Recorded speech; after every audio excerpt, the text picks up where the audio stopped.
It has been a hell of a long time since I've done one of these, but after pretty much a month to this point, we're back with more NFL coverage. And let's just say that there is quite a lot that has happened.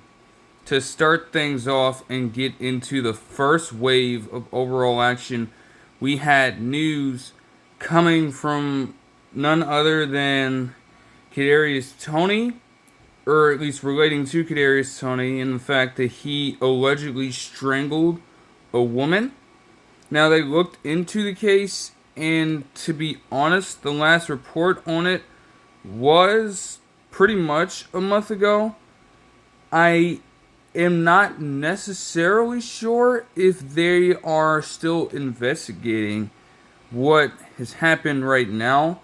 They may be still doing its due diligence, but I haven't heard any new report on the matter since then, interestingly enough. That could be for a variety of reasons.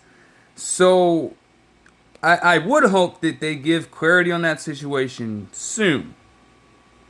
Because if I'm not knowledgeable about that, there's a good chance that other organizations at this point are not as well. And I don't know if that is entirely a good thing. You have to provide information in some capacity. That's just me. James Cook would be eligible for free agency this year, and he was coming off what was quite literally the best season of his NFL career to this point, getting a shit ton of overall scrimmage touchdowns and having some pretty solid performances in the playoffs as well. Yeah, 16 rushing touchdowns and 2 receiving touchdowns on the year to go along with 1,009 rushing yards.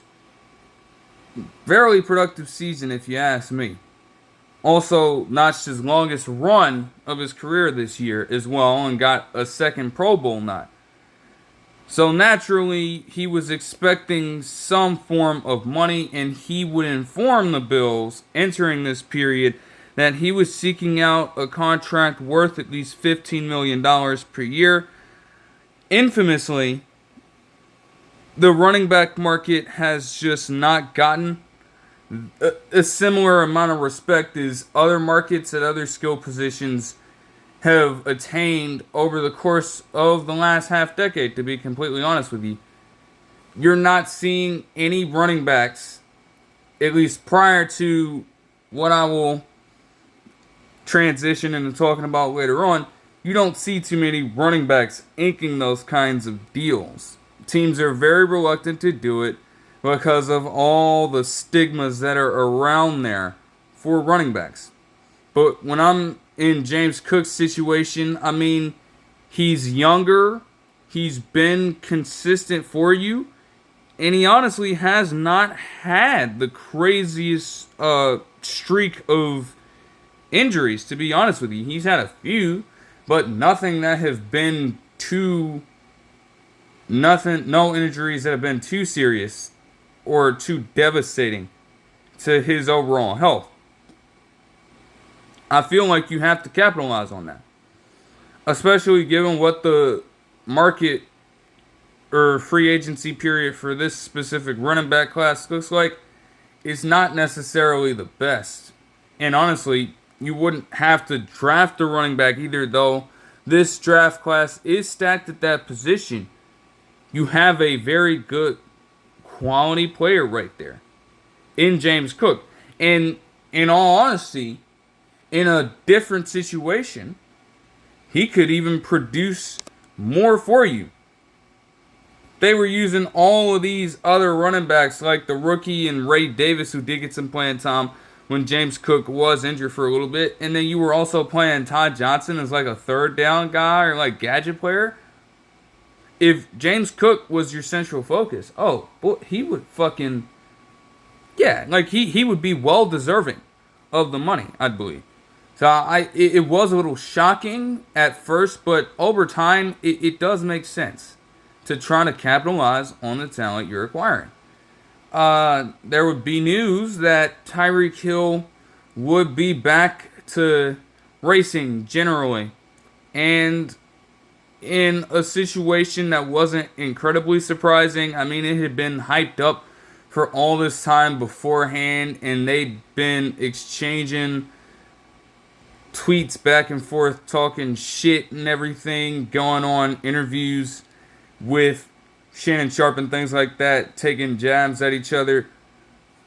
But he finally has decided to race against Noah Lyles, the Olympic gold medalist for the track squad for the U.S.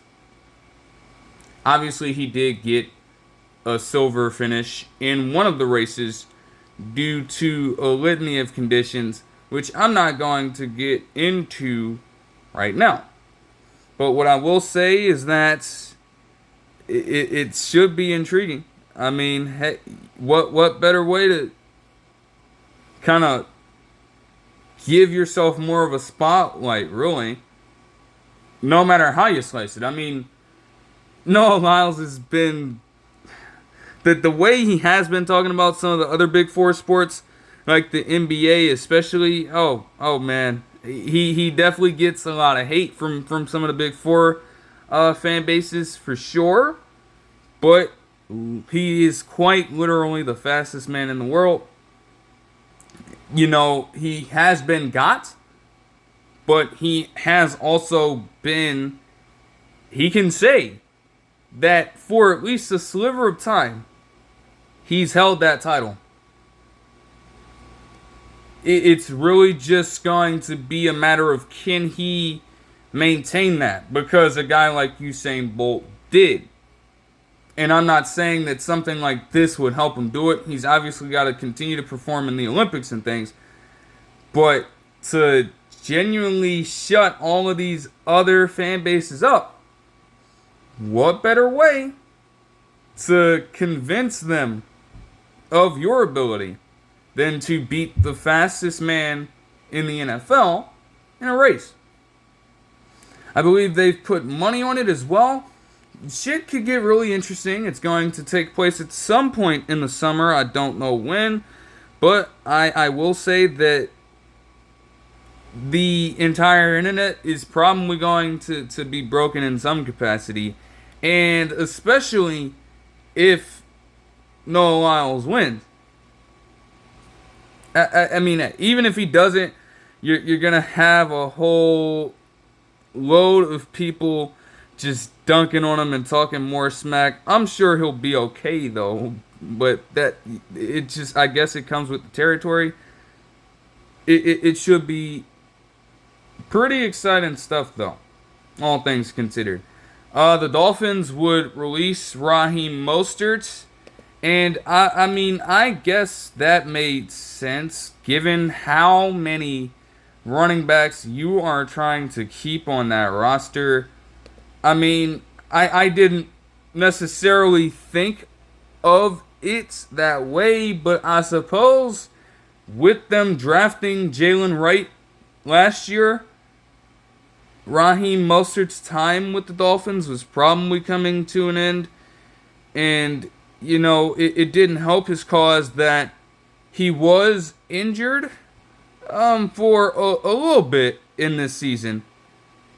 And even when he was healthy, just 85 rushes for 278 yards. Like 3.3 yards per carry as the third running back on the roster. You know, I like that's not productive at all. And I could see why you would want to do that. He's 32, going on 33, so he'll be getting up there. I suppose he might find his way on another team. But I don't know. Like, it really could be it, because from what I'm seeing here, he actually appeared to have been drafted by the Dolphins and played just one game there in 2015, weirdly enough. So, honestly, this could even be a full circle moment. You started off in Miami not doing a whole bunch. He had 2 productive years with the Dolphins, and then this last stretch was just very subpar and injury ridden. I don't know. But I mean, all things considered, he'll go down as a somewhat solid running back for a few years, but again, with injuries, he never was able to truly put it all together outside of 2023 and also a few playoff performances. That was really it. It's just unfortunate for him. Moving on to some news for the Broncos, as they would hire former Saints interim head coach and special teams coordinator Darren Reitze, retaining the same job as a special teams coordinator for them. The Jags would finally end their general manager search after getting rid of Trent Baalke's bitch ass, and in comes James Gladstone. I didn't know too much about him beforehand, but he came from the Rams as, I believe, an assistant general manager, and he seems to have good credentials. But honestly, I think if you can, you've got to try to get better. Anything is better than Trent Baalke. So it could be a step up, but hey, we're going to find out in April if Gladstone has that potential, or if he's going to be a guy that they're just going to be experiment with and then get out of the door a couple years down the line. Justin Tucker, let's just say that for right now, if all the alleged incidents are true to this point, he's a pretty wild person, because at this time, gone back to around a month ago, and honestly, it's still continuing today, cases are piling up against this man. People continue to speak out on potential crimes involving him pertaining to stuff in massage rooms.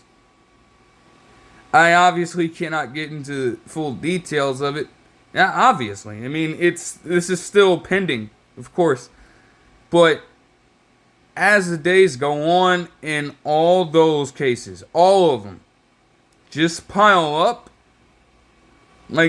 I will say that, especially if you're a Ravens fan or a Justin Tucker guy, it's going to be increasingly difficult to support that. Now, he's continued to double down on the fact that he's innocent, but it's like, damn, bruh. Holy shit. It's akin to the way the Deshaun Watson situation went. Days upon days with just increasing amounts of allegations and potential evidence and so forth.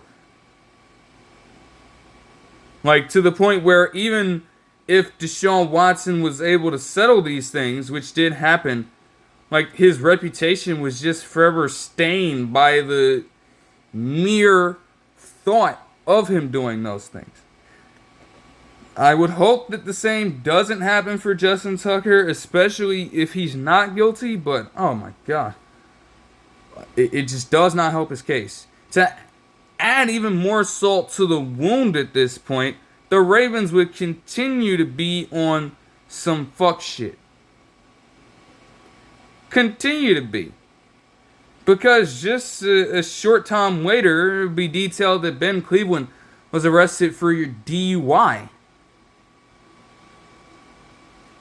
is like, what the hell is going on? And then around that time too, maybe it was a little later on, but there was also a report of Terrell Suggs being arrested for disorderly conduct in Arizona after pulling out a firearm in a Starbucks and flashing it on like a cashier or something. Like, just why was the Ravens organization trying to get themselves to crumble at this point? Their season obviously ended in one of the worst ways imaginable, and you're just rubbing more salt on the wound with all of this extra shit going on. It's not the wisest thing to do. It's just insane to continuously hear about that. Alright, moving on to a brief tangent on staff movement and personnel changes, as the Saints would hire quarterback coach Scott Tolzien away from the Eagles. He would follow along Kellen Moore, being the former NFL quarterback that he was. Definitely a backup for sure, no question about it. But I can understand him moving along with Kellen Moore for the familiarity, but I don't necessarily see firsthand how a change at quarterback coach would help Derek Carr. I don't see it right now. Is he there to bring along some of the younger talent? That's an interesting question to think about.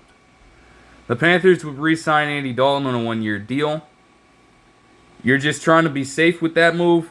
I found it interesting at first, but I mean, shit, man. Bryce Young gave you a scare last season to where you had to put Andy Dalton in for that little bit of time, and you eventually reverted back to Bryce Young, and good things happen.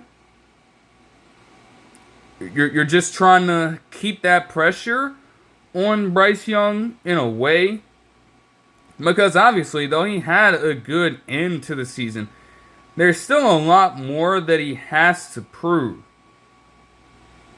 You're just trying to continue to light that fire under him. That's the way I view this one. Chris Godwin and the Bucks extended their contract negotiations, and things would eventually come through, but I'm not going to get into that just yet. I will say that it's good on them to have done that for Chris Godwin. Obviously, he was dominating in the league in terms of just racking up catches. But obviously, because they decided on that Monday Night Football game to just not, just end it. They just wanted to keep going and run up the score and make it look palatable. And Chris Godwin fucked around and got hurt with an ACL tear. That's just not something that can be controlled. And it would have sucked to lose him, and especially let him walk out the door without even being able to advocate for himself. So, all respect to the Bucks for that. Multiple arrests would be made a little around a month ago pertaining to the litany of home burglaries of NFL stars like Patrick Mahomes and Travis Kelce. But this specific ring even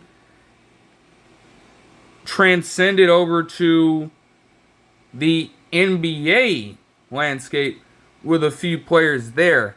And the people arrested for it were all Chilean peoples, immigrants. 7 different ones. All of them being connected in some fashion. And that would suggest that they've put a temporary stop to it. Now, again, similar thing here where I haven't seen a direct update on that. I guess it's in legal hands, so any of that information might have been there. But as far as it goes pertaining to the NFL, there wasn't any update on it. Again, yet another situation where you hope that some things are made very clear very soon, because the rate at which these incidents were happening too. You're hearing about Kelsey and Mahomes' home being targeted, and then you're on a Monday Night Football game, during a Monday Night Football game, you're having niggas enter Joe Burrow's house with a mystery woman watching the place and robbing the shit. Just very, very crazy situation. And obviously there's a lot at stake. Like, bruh, what if their relatives were at home during this time as well? You really don't know at that point. And that's not to assume that these Chilean people were up to anything more so than just trying to make a quick buck. But at the end of the day, you're invading the house. Don't matter if you are a celebrity or a sports player or anything like that. That's sacred space. It's sacred ground. Like, you can't, to have that violated ain't good for this. It's not. Especially when you're in those situations. For the Eagles, in losing Kellen Moore, they would promote one of their other staff members in Kevin Patullo to assume the OC job. The NFL would also announce that the salary cap would increase by around $4 million from somewhere in the ballpark of $277 million to $281 million for every team. The Eagles would have even more stuff come down, as the Eagles would go through a pretty interesting sequence with Darius Slay Jr., to say the least. I mean, there was a situation where he was contemplating retirement earlier on, and he did state eventually that he planned on returning to play at least one more season next year. However, the Eagles would release him shortly after that. And then before some news would break today, which I will get into later on in the video, Darius Slay Jr. was just saying some very crazy stuff. Like, I mean, I guess in a way he was being truthful about it, but there was a situation where, I think on his podcast or some shit, I don't know, but he was talking about the top 5 quarterbacks, and he did not mention Jalen Hurts in the top 5, despite literally just a few weeks back winning the Super Bowl with him. I don't know about that. So that certainly couldn't have helped his chances to come back either, if that's actually what he was trying to do. But that's neither here nor there. The Saints would also hire another former Eagles quarterback coach in Doug Nussmeier, I believe, to assume the offensive coordinator position, seeing as Kellen Moore will be the head coach. Former offensive lineman John Feliciano would retire after 10 seasons. I mean, I never really considered him to be that good of an offensive lineman. That is just coming from me. But, you know, yeah, I mean, it's like, yeah, I don't know. I don't really know what to make of it. It did not help that pretty much every team he was on, like, I kid you not, he's had stints in Oakland, Buffalo, New York, Giants in San Francisco. Like, literally. Outside of the 2 years, or the last 2 years of his Buffalo tenure, he did not find himself on the best rosters in the world. And even then, these 2 years saw him deal with injuries all throughout. He missed 7 games in both of these years. 7 or 8. Obviously, this was the time that they transitioned to a 17-game schedule. But, yeah, very odd career. But nonetheless, in some aspects, he was serviceable. So, it's definitely tough to lose out on a player like that in the long run. And Cam Jurgens of the Eagles would undergo a back procedure because, again, throughout the entire playoff run, he was dealing with problems to the point where he had to get subbed out and then back into the Redskins game at the center position. He would also play the Super Bowl injured.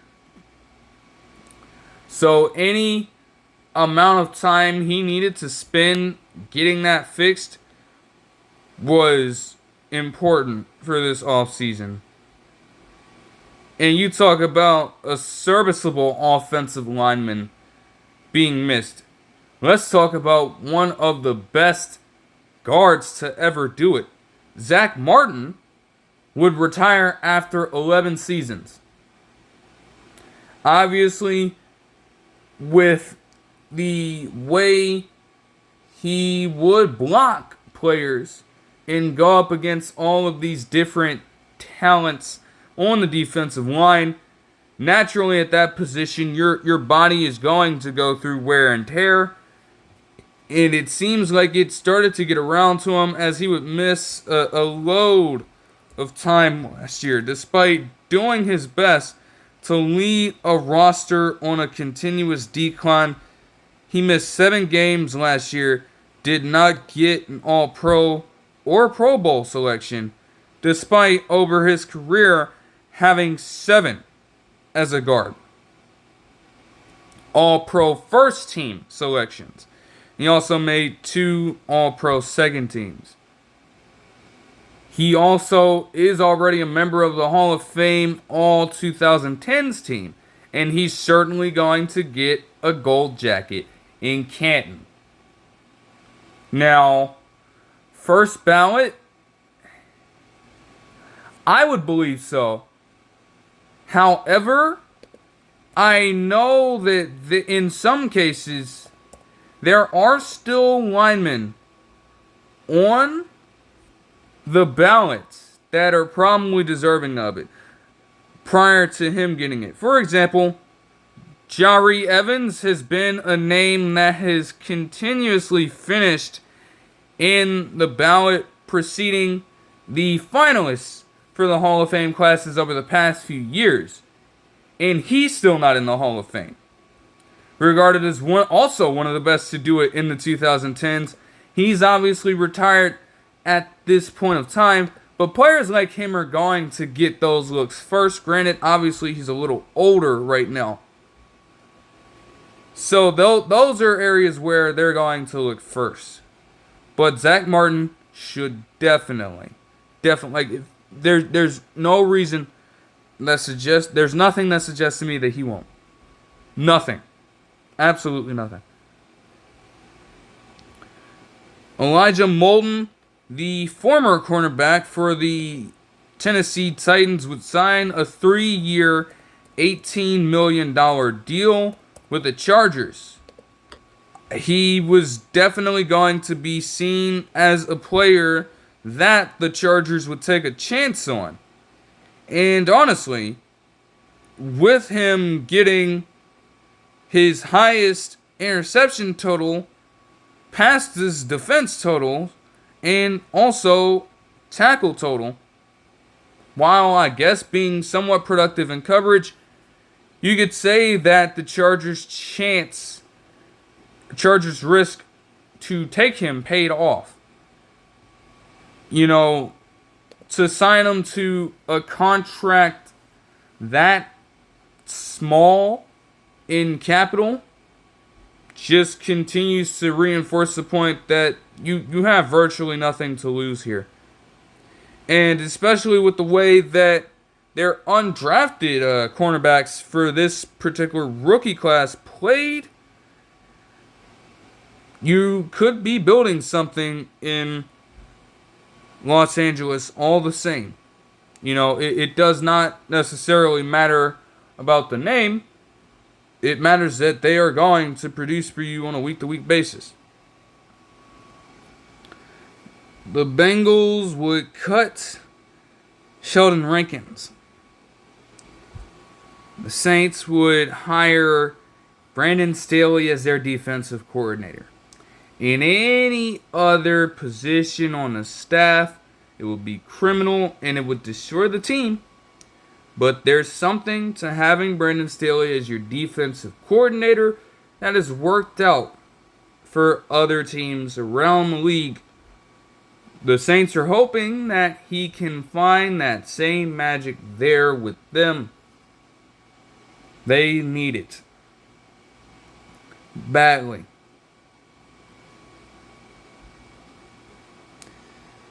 Nolan Smith Jr. would state that he played through a torn triceps over the course of this playoffs, and he would also undergo surgery. He really came into his own as well. I mean, the way he was performing out there, I couldn't even tell that he was injured. But that's just the nature of this defensive unit for the Eagles. They are a tough, formidable, and somewhat indestructible unit. That's why they won. And in the process, made the Chiefs look like a goddamn junior varsity team.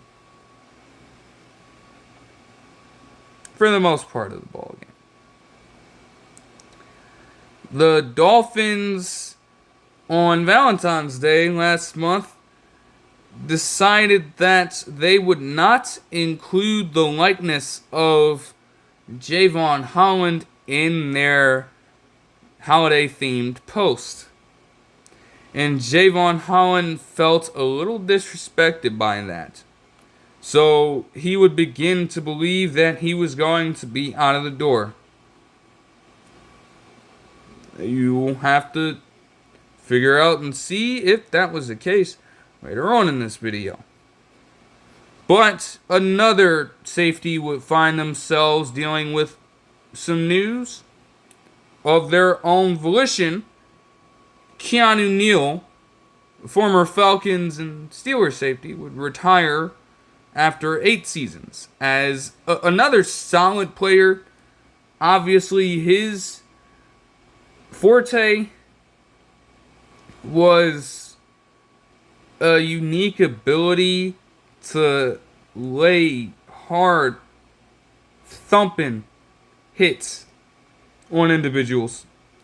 He was never the best in coverage. You can ask any Falcons and Steelers fan, they'll tell you in a heartbeat, it just did not come to be for him there. But as a run stopper, he was definitely solid for at least a few years. He had been out of the league for a year after spending that time in Pittsburgh.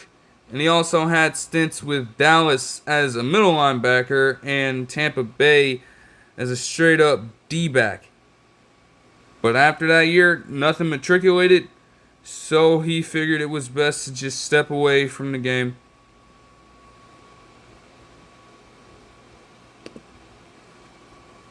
The Browns would release Juan Thornhill. The Panthers would also allow Shaq Thompson to enter free agency, which I was surprised by. At this point, I believe that he was the longest tenured Panther left in the organization. So for them to part ways with him, a guy that I honestly believed would retire a Panther, is pretty shocking to me. the Broncos would have trouble brewing a little bit, as I think one of their staffers, linebackers coach, I believe, and Michael Wilhoit, was arrested for second-degree assault on a police officer. And eventually, the noise around the situation got so out of hand that they would fire him on March 5th. Stephen Jones would come out for the Cowboys and say that they would plan to be selectively aggressive over the course of this offseason. And obviously, you have to be. Like, I just did not appreciate him stating the obvious. Like, duh. You can state it, but you got to get down to business. Because you have to look at this from multiple sides. On the one hand, you tailed off last season. And you are certainly bound to lose individuals. So you have to be calculated in trying to replace those spots.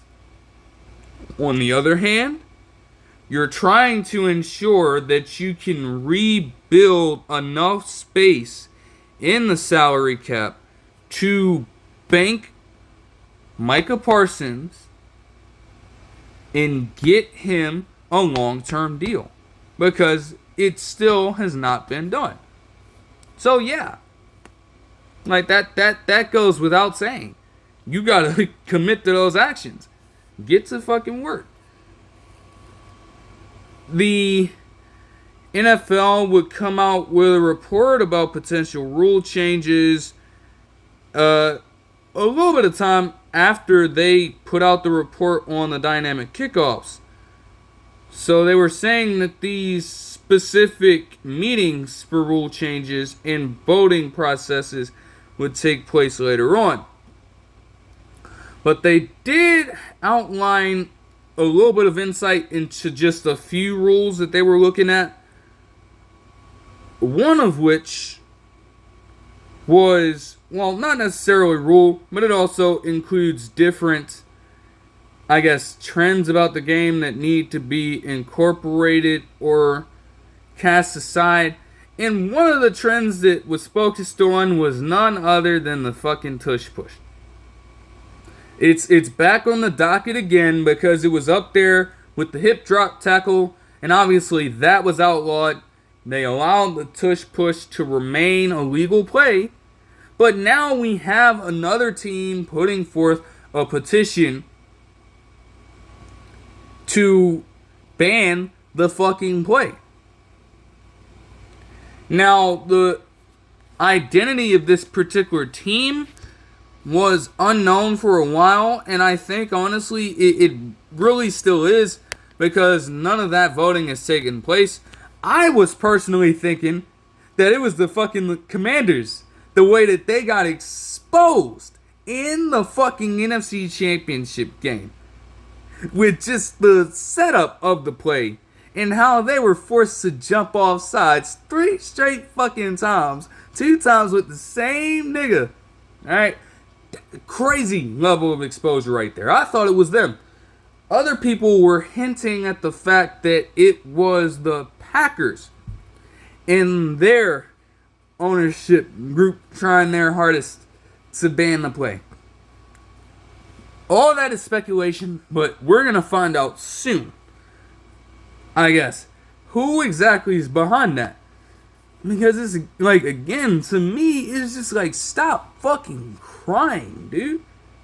Don't get mad. Just stop fucking crying, bro. Like, come on, man. And the Cowboys would also reiterate and state their aggressiveness and their desire to be active. It's like, again, yeah, you need that. To keep the team as constructed, you ain't gonna get nowhere. And especially if you start losing talent left and right. The Commanders would eventually allow Jonathan Allen to seek a trade. And that honestly caught me by surprise earlier on. But when you look at it, this season was not the most productive for him. It had been 2 seasons since the Pro Bowl for him. And in this one, he had just 3 sacks and 7 quarterback hits, along with 3 TFLs in 8 games this season, missing at least 9 with injury. He got benched for a game. I think that benching was just a restriction of snaps. And also, again, 19 overall tackles in 8 games put him on pace for way less. Probably the worst rate of tackles per game since that of his rookie season in 2017. And that is when he was on the edge as a defensive end. To have that kind of struggle being inside the tackles, oof. The Commanders, I guess, despite them having a good year overall, it did not help that pretty much you couldn't generate enough pressure. Especially if you're going to have your defensive tackle doing that. And it did them in the championship game, as we saw. But still, Jonathan Allen was a staple for such a long time. Though again, the NFL is a business. So it's always going to be about your most recent production and what you have done as of late. Eventually, because no trade materialized, the Commanders would release Jonathan Allen on March the 7th. The Ravens general manager Eric DeCosta and John Harbaugh would speak out on all of the Justin Tucker allegations coming in, and they would voice their concerns, stating that it is a serious matter. And of course it is. Should be taken seriously. Should be taken as a concern. They said the right thing there. Nothing really to argue there. The Bills would make a pretty solid move and signs Khalil Shakir to a 4-year, $60 million deal. I mean, it's fair game. You know, since he had come into the league in 2022, he had been consistently getting more and more burn on a season-to-season basis, and it culminated in a 2024 season that was his best on his career. I mean, 78 total touches and 825 total yards, including 4 receiving touchdowns and 821 receiving yards on 76 catches. He was also one of the most prolific receivers of the football in terms of yards after the catch. I think he was top 5 in that by the end of the year. Like, as a threat after the catch, it's real. One of the best in the game at it. And with his frame of just 6'1", you wouldn't think that would be the case. You would usually see him as more of a possession wide receiver, maybe, but not. He gets down and dirty on these plays. And it paid off for him. So after being drafted in the 5th round, you get all the way to a $15 million per year contract after just 3 seasons at the age of 20. Like, that's huge for him. All respect to him there. Another legendary and pretty old offensive lineman would retire to cap off this first wave, and that would be none other than Jason Peters, who after 20 years and sometime in the Seahawks system would retire and officially join the Seahawks front office, which I find to be pretty interesting. And that could shift too, especially if they do draft an offensive lineman like they are projected to do. I mean, what better player to learn from than an individual who, even though he might have been years removed from being the best left tackle at his position, he was that durable for that much time and he consistently produced. That is the perfect mentor for any incoming offensive lineman that they choose. They just got to get one. Yeah. Moving on to the next wave, we would hear from the Colts that they would be continuing a quarterback battle because they were not fully committed to Anthony Richardson being the starter. And granted, that's fair. I mean, this is a man who had potentially the worst season from an efficiency standpoint for any starting level quarterback in NFL history. So yeah, naturally you're going to want to have him try and earn a spot. But the question was, who were you going to bring in to have Anthony Richardson compete with? Who? And we would get that answer eventually, but I'm going to save it. I'm going to save it. It is genuinely one of the most hilarious things I've ever seen, though. The Titans would allow Harold Landry III to seek a trade, and they would eventually cut him on March 7th, which I think is a huge loss for him. But granted, with the way that he was producing on what was otherwise a very paltry team, he was probably going to find more money elsewhere. Now, obviously, he made his only Pro Bowl in 2021.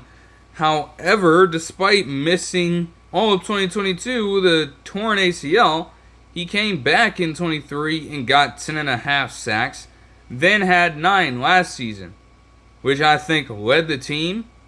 He also forced a safety as well while having 71 overall tackles, including 15 for loss. He also notched 4 pass deflections in this year and played all 17 games, started all 17 games. He's getting a little older as he will be going on 29, but, you know, if you're going to have him lost to free agency, any team in need of a potential edge rusher could certainly use a player like Harold Landry III. And again, news for him would come in, which I will get into later. Green Bay would state that they were open to trading Jair Alexander, which surprised me. I mean, damn. Because when you look at it, like,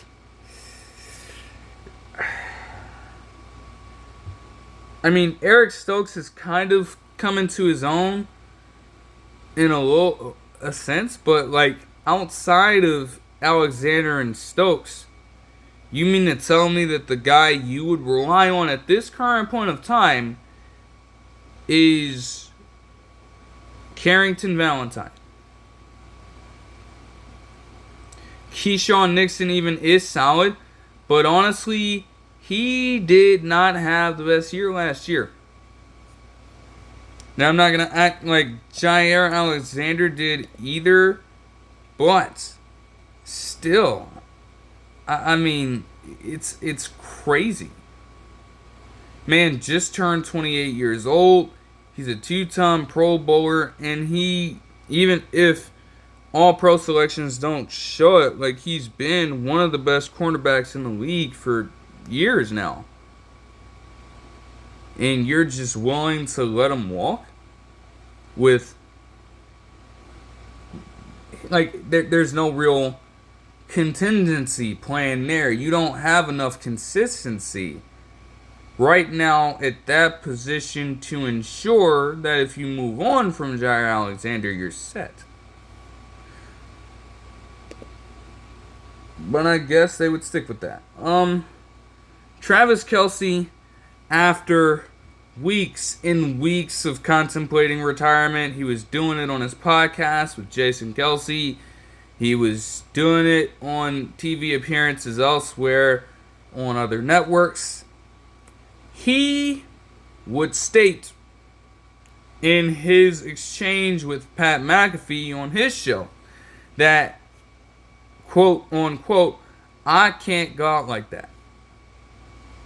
He will be returning for another season in the NFL. Despite the downturn that he's had over the years, there's no doubt that he still can produce. It is really just a matter of getting his body right and creating a situation where he can continue to be durable.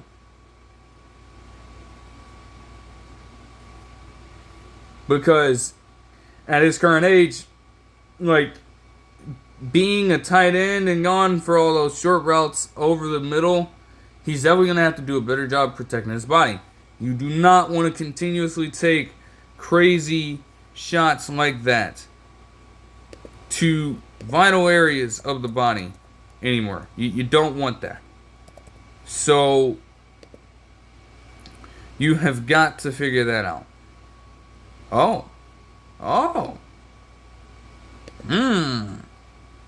Okay. So there's an update to that. There we go. Alright. Hold on. Let me note that. Interesting.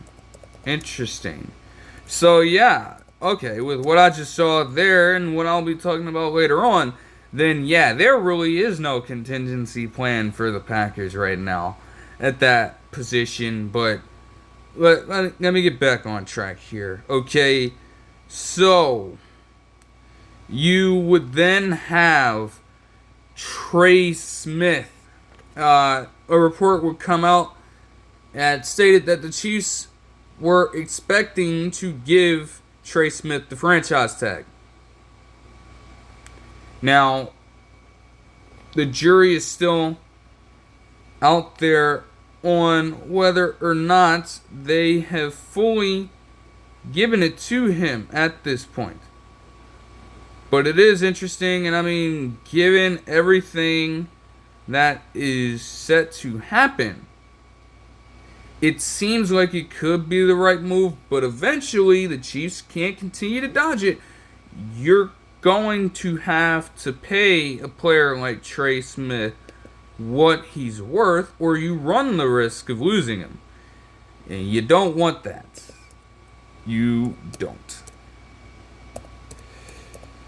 Alright. John Gruden would be reinstated into the Bucs Ring of Honor.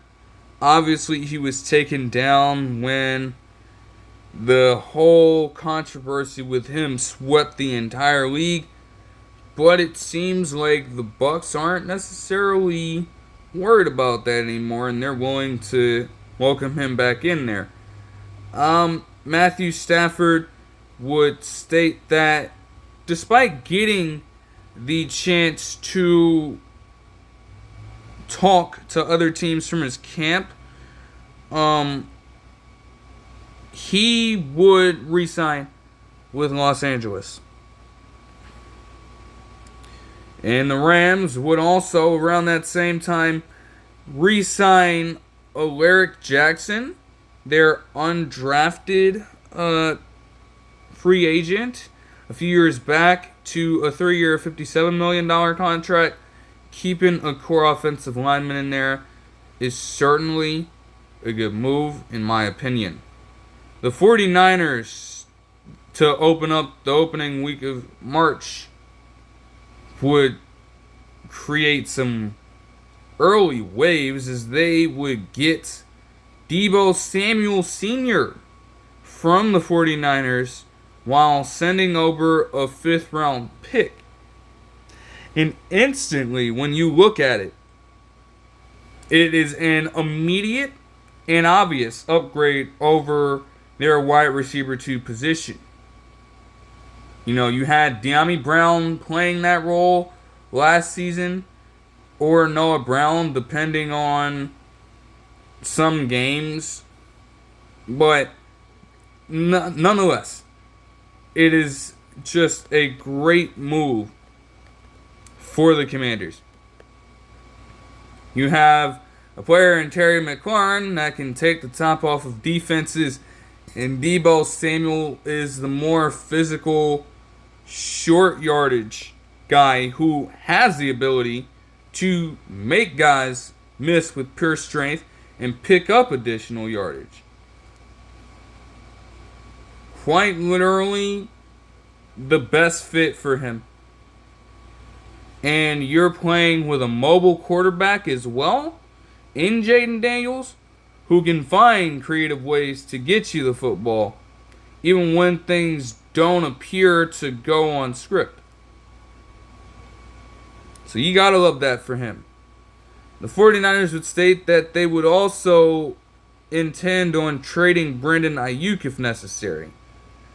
But you're like, that's also just like, damn, you paid him a 4-year, $120 million contract to get ahead of the curve in a way.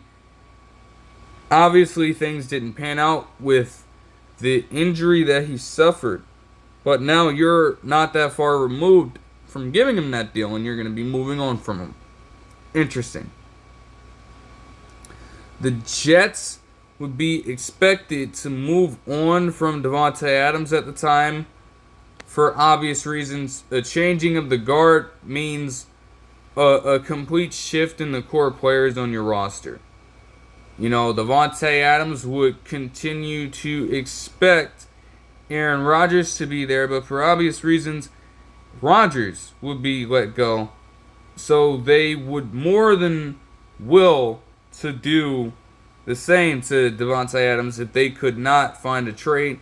And sure enough, they would release him while also allowing Allen Lazard to seek a trade for some reason, because he's definitely a free agent that demands that kind of buzz. Like, okay. The Bengals would release their offensive guard in Alex Kappa. And honestly, I think that's fine for them. He will not be missed. He wasn't necessarily productive for them. And the whole line was in flux anyways, as one of the worst units for Joe Burrow specifically to deal with, because they would never block for the man. He was always susceptible to pressure. Now, it wasn't primarily Kappa's fault, but he certainly didn't help matters. They would also franchise T. Higgins for the second straight year. Similar thing. You cannot continue to dodge the fact that you are going to have to pay your core superstars the money that they likely deserve.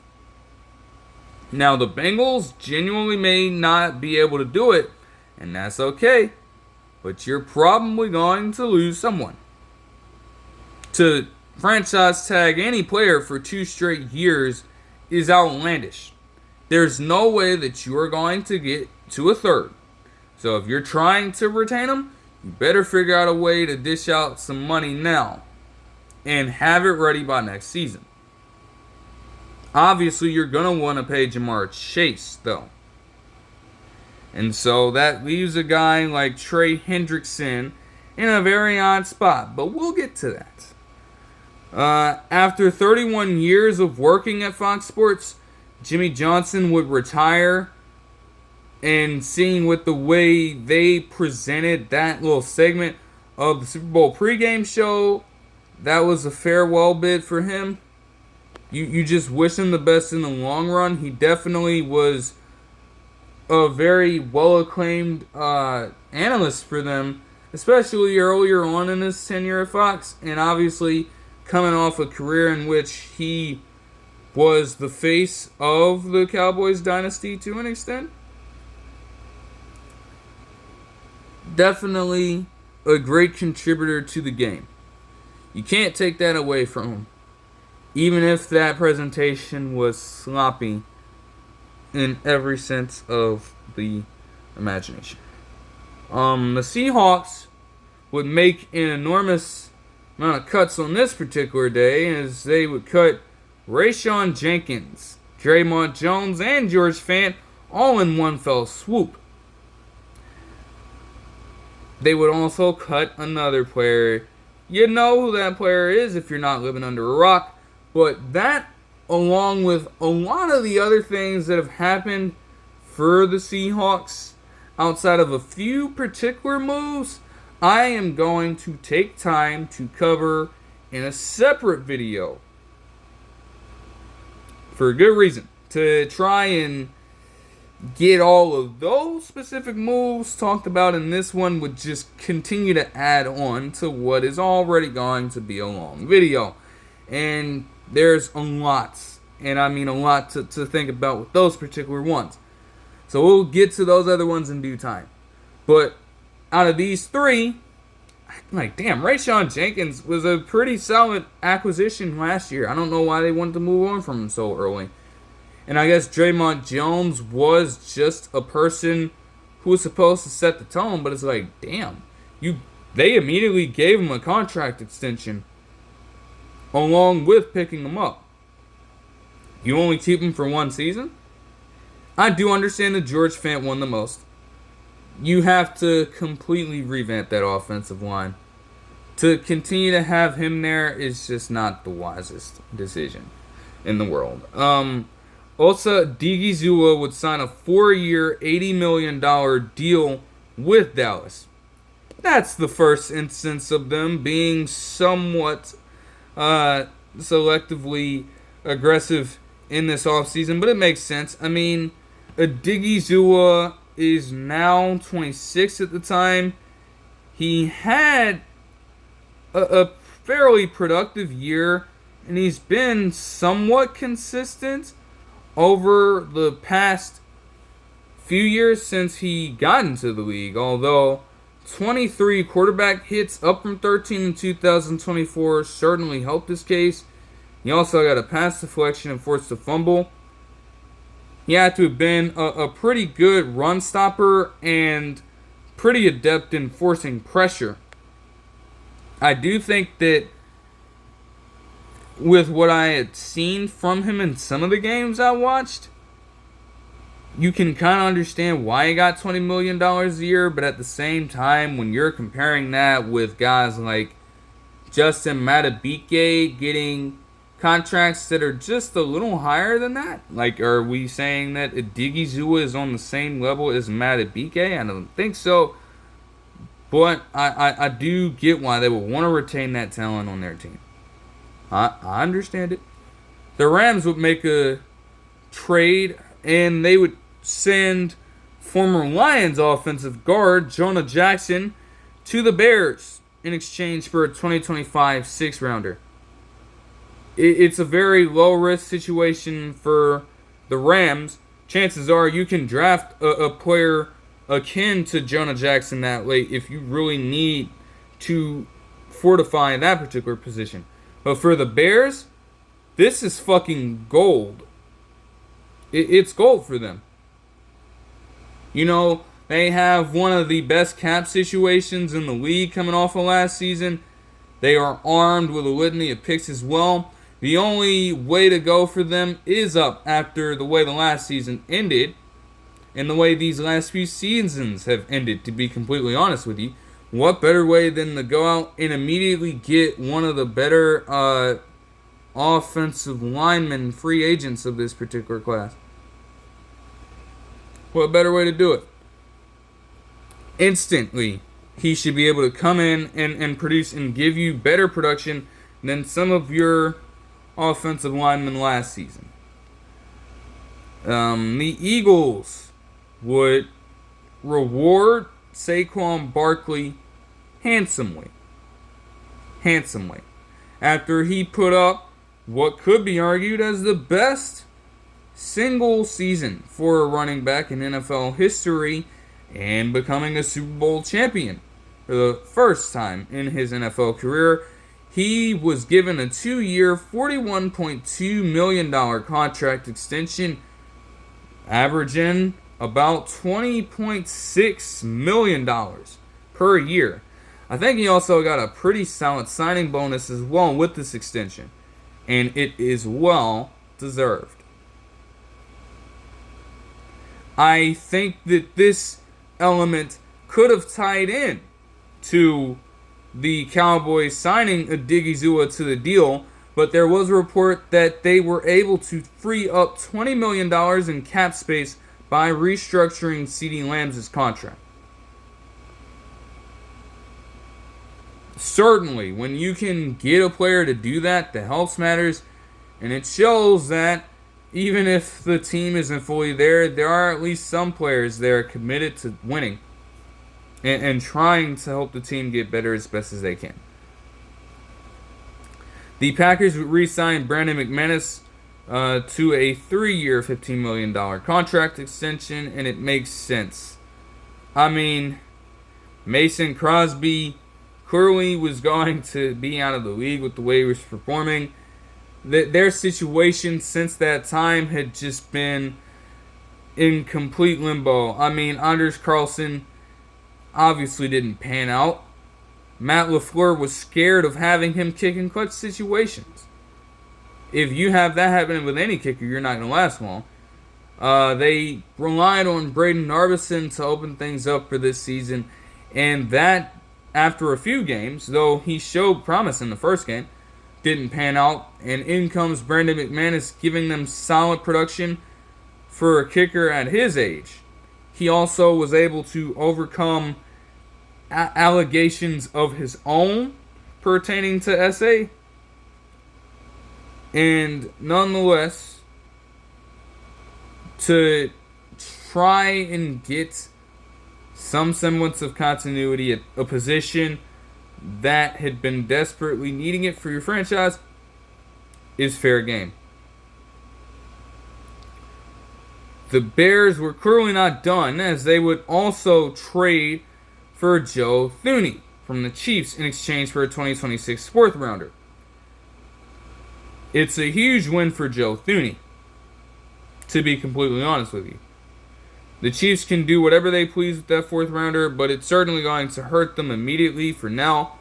For the Bears, though, you get Joe Thuney playing at his natural position. A position that he has been one of the best at when he was primarily one.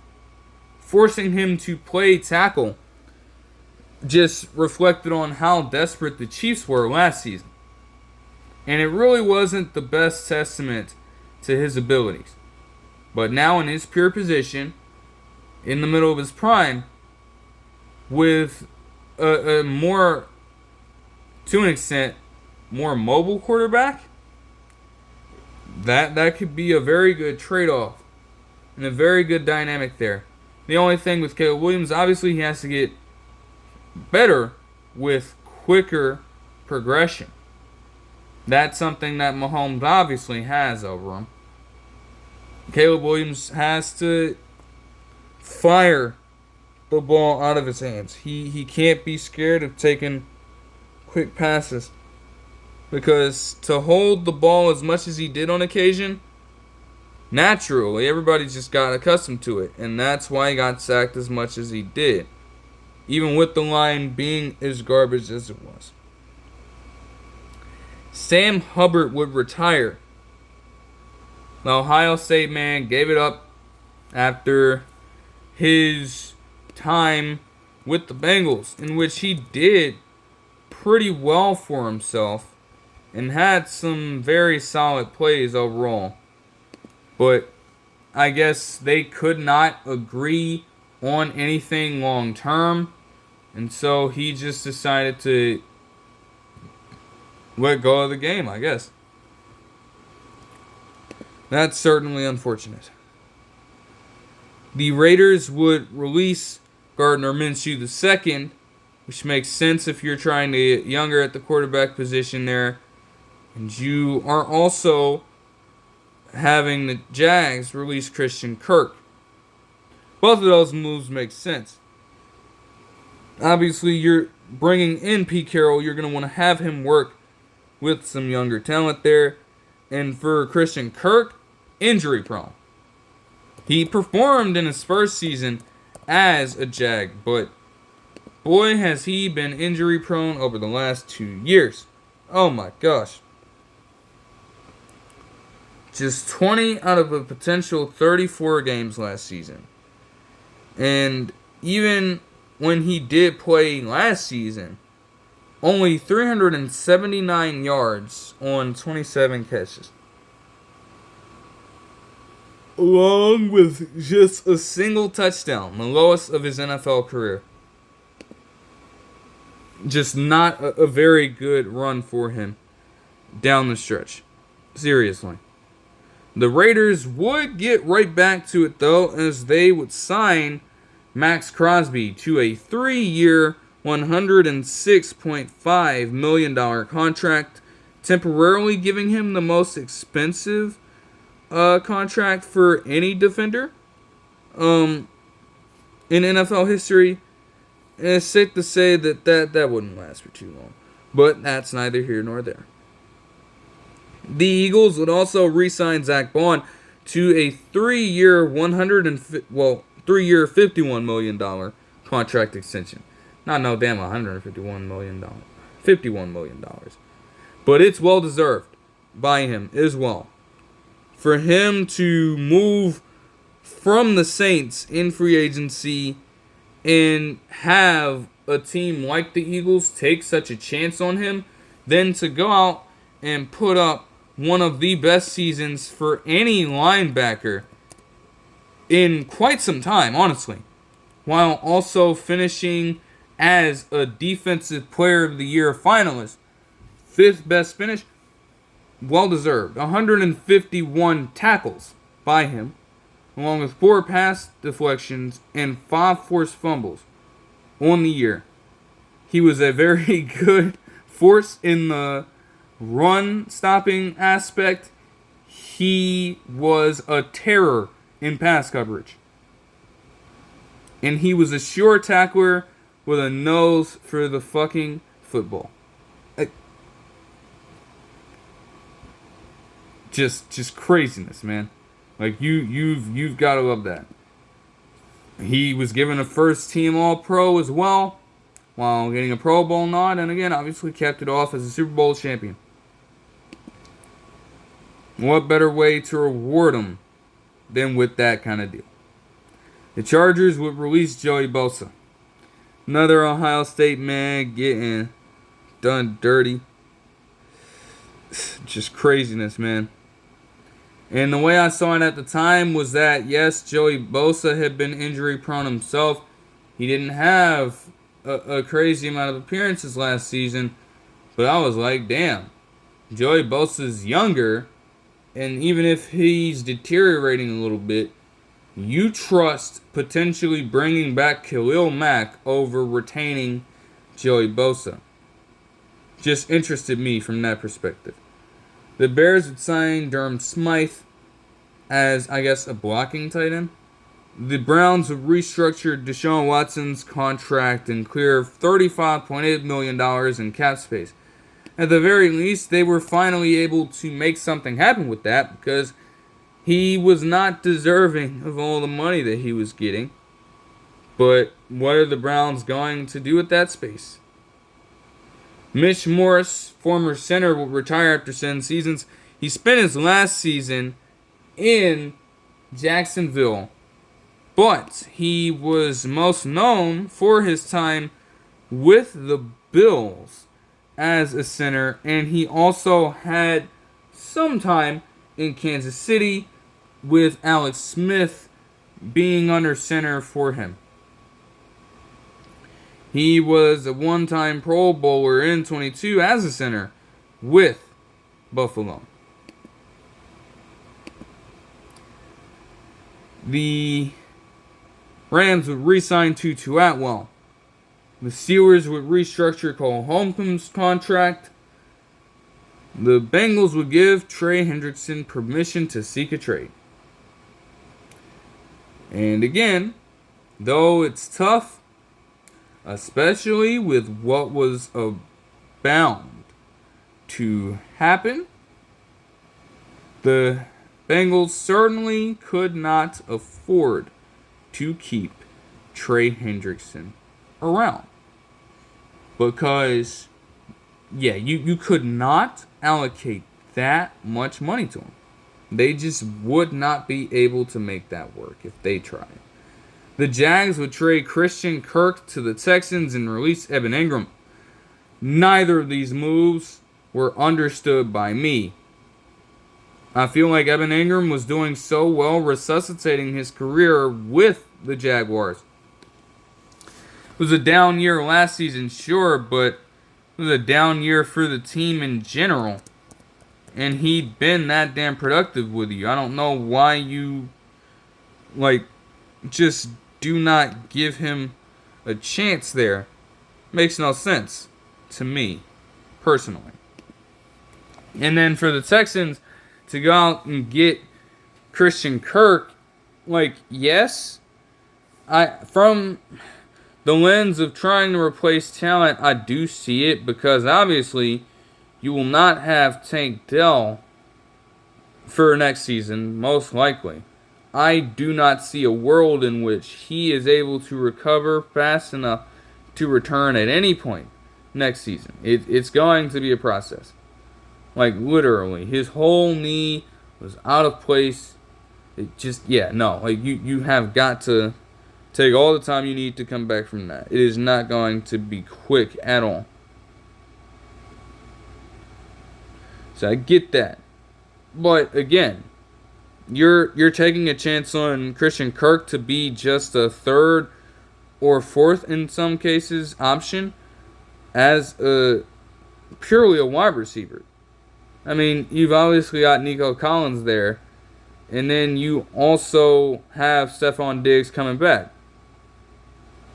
I guess he would be third in that case. And even then, with the numbers that he put up last season, you really trust him as a wide receiver 3 right now? When there were strictly slot receivers that outperformed him in production last year. So I don't understand that necessarily. Moving on to the Commanders, and they re-signed Bobby Wagner to a 1-year deal. Definitely fair. The Bills re-signed Terrell Bernard to a 4-year, $50 million contract extension, and the Lions would sign Derek Barnes to a 3-year, $25.5 million contract extension. Michael Gallup stated that he planned to come out of retirement. He retired last season, and he stated that he was looking for a return to a contender, I believe. He cited the Commanders, ironically enough, as one of his main targets, despite being a former Cowboy. So do with that what you will. The Bucs re-signed Vontae David, while the Chargers would release Gus Edwards. Xavier Worthy would be arrested on Friday, March 7th, relating to a dispute and alleged assault of a family member, but he would not be charged with anything. The Chiefs would then re-sign Marquise Brown later in that day to a 1-year, $11 million contract. The Bills would give Greg Rousseau a 4-year, $80 million contract extension. And granted, with what Gregory Rousseau had been doing for the Bills since he started out with them in 2021, especially in his 2022 season and last year, I mean, hey, I totally understand this deal, and I absolutely love it. For him last year, 3 pass deflections, 3 forced fumbles, 8 sacks, 53 total tackles, and 24 quarterback hits. A pressure machine, just generating it from basically anywhere with any kind of move. And keep in mind, this man is 6'6", 266 pounds. And you have that kind of balance and power and finesse, no matter who you're facing on the offensive side of the ball. That goes a long way. And the Bills certainly understood the assignment there.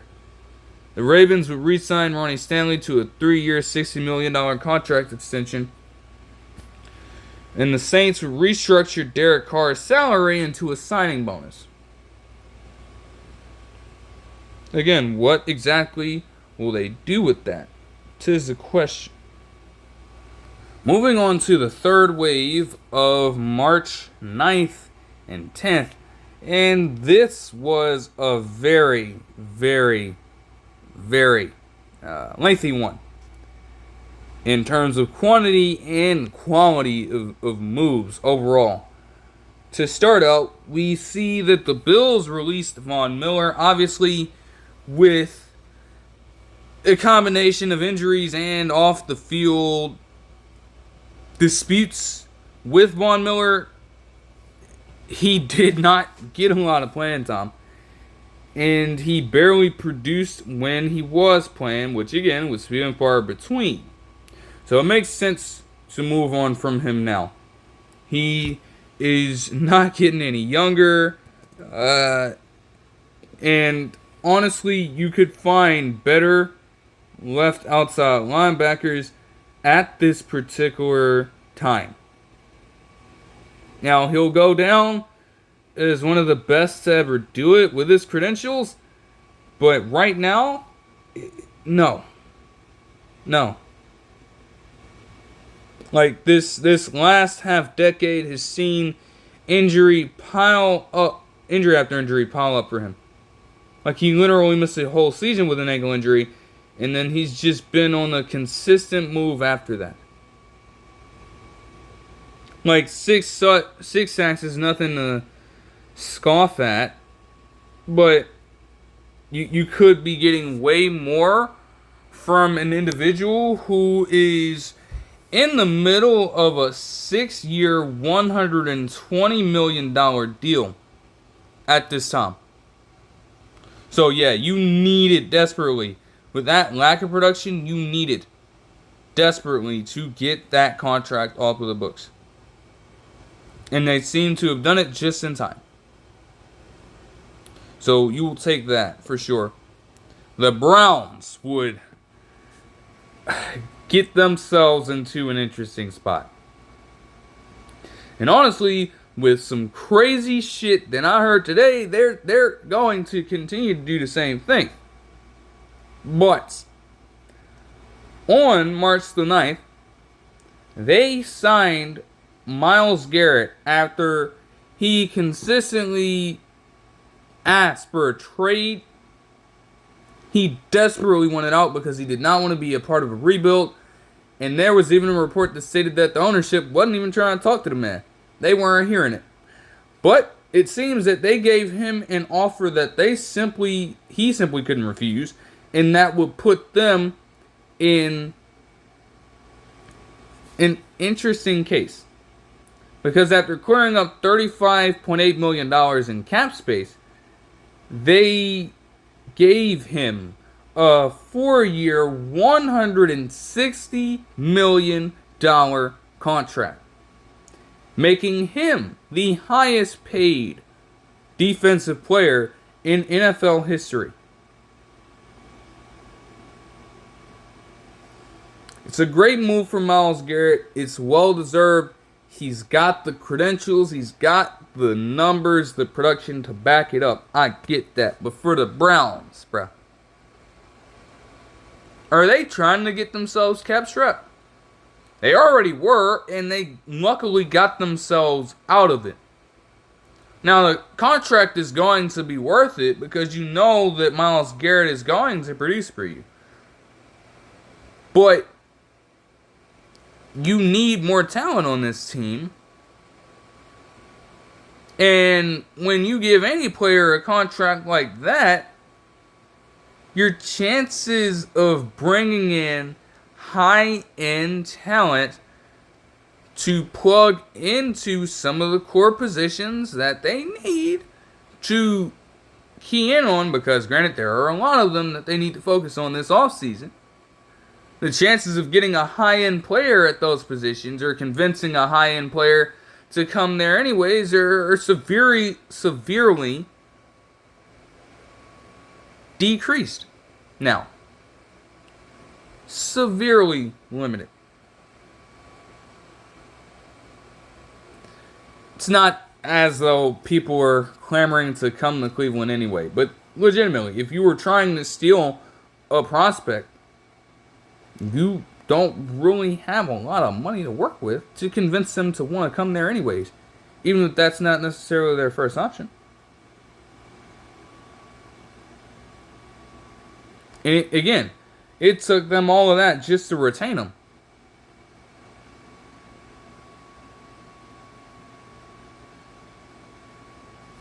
Imagine if you would have lost him for nothing. Like, damn. Just not a spot you want to be in at all. The Cardinals would re-sign Baron Browning to a 2-year, $15 million contract extension, and he had gone down as a solid in-season trade piece for Arizona. You know, he got a couple sacks in the appearances that he had as a rotational piece. He also got 4 TFLs. It's a very low-risk situation. I mean, he's 25 years old. You're not necessarily banking on him being an elite player, but obviously you're going to want to have a full rotation and a deep rotation of edge rushers. Seems like Baron Browning could provide that for them. The Lions would release Zadarius Smith. He's like, damn, that was quick. After making the in-season trade for him. It was very fast. That didn't take much of anything at all. The Chiefs would re-sign Nick Bolton to a 3-year, $45 million contract extension, which was huge. Very huge for them. They could not afford to lose a talent as good as him at this time. Literally one of the better linebackers in the league from an overall standpoint, and especially in pass coverage. Could not allow that man to walk. So they made the right thing happen there. The Vikings would re-sign Aaron Jones Sr. to a 2-year, $20 million contract extension. Fair enough. Virtually nothing to lose there. He did produce for you in the rushing attack and in the receiving game last season. Overall, would you want to get better at running back over time? Sure. Maybe draft somebody younger to take the mantle from Aaron Jones in the future. But for now, you're totally set with Aaron Jones Sr. running that backfield. The Seahawks would re-sign Jaron Reed to a 3-year, $25 million deal, which is great. In his second stint with the Seahawks, he actually gets to stick around this time. I would hope that he can retire a Seahawk, but we'll see what happens. They also got another, what would go down as another huge move for a linebacker prospect in this particular offseason, as they would re-sign Ernest Jones IV to a 3-year, $33 million contract extension, which certainly got me excited. I mean, literally, I was hyped for it, man. Obviously, he got traded to the Seahawks in the middle of the season as an acquisition, and man, he balled the hell out in that time. 94 tackles, a half a sack, 2 pass deflections, an interception, a forced fumble, and 2 quarterback hits in just 10 games with a squad. You had to invest in that, and everybody, Seahawks fans all over, were clamoring for it to happen, and it happened, and man, it only goes up from there. He is currently 25, and he will be going on 26 over the course of the season. Like, the potential is there. The vision is potentially set. I'm just here for it. That was so huge for them to make that move. And with some of his own, like, I guess, operations, like, he was spotted at a few outings in Seattle-related sports games. Like, he was embracing it. So, to see him back for at least 3 more seasons is grand.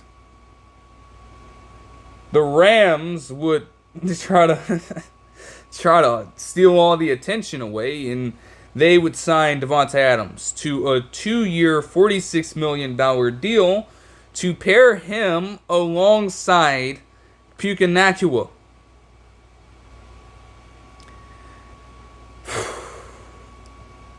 Davante Adams at this point, it is really just about him pursuing a championship. Outside of that, he doesn't have a lot more to prove.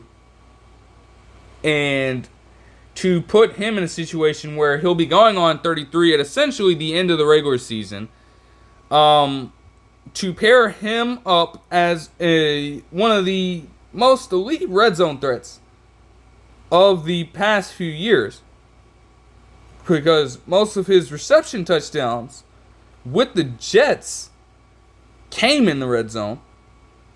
To pair that up, and obviously the overall threat that he is just a general target all over the field, you pair him up with Puka Nacua and the start that he has had to his NFL career, that could be scary. It could be.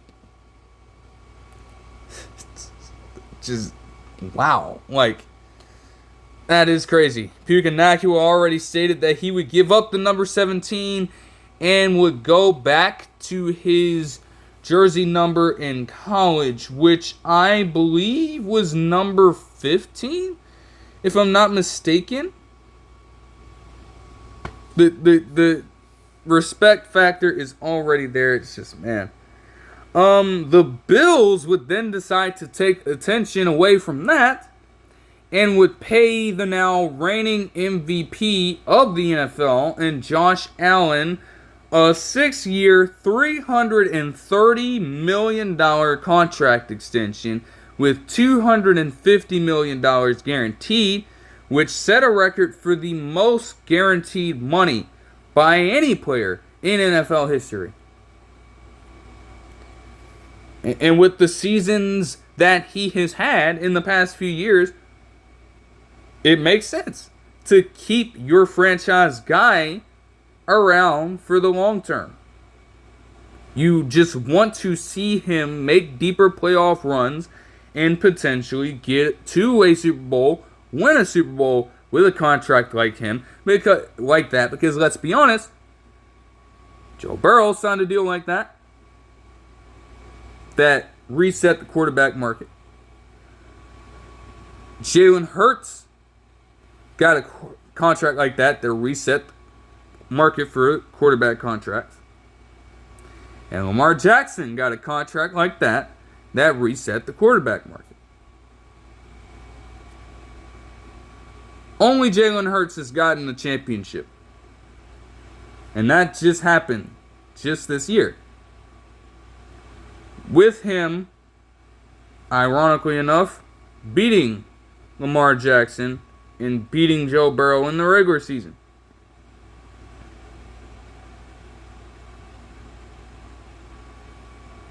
So, you got to make it worth your while. You have to at some point.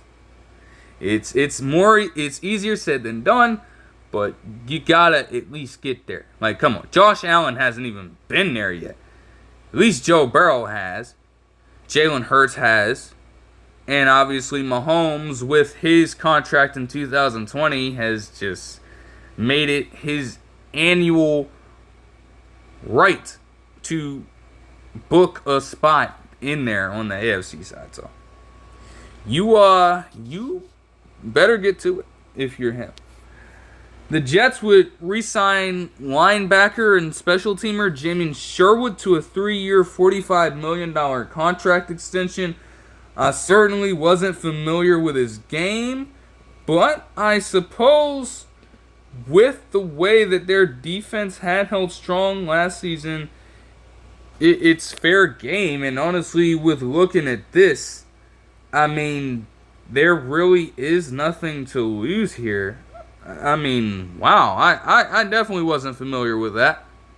The Jets were such a fucking dumpster fire that nobody was even talking about this. Like, this is actually crazy.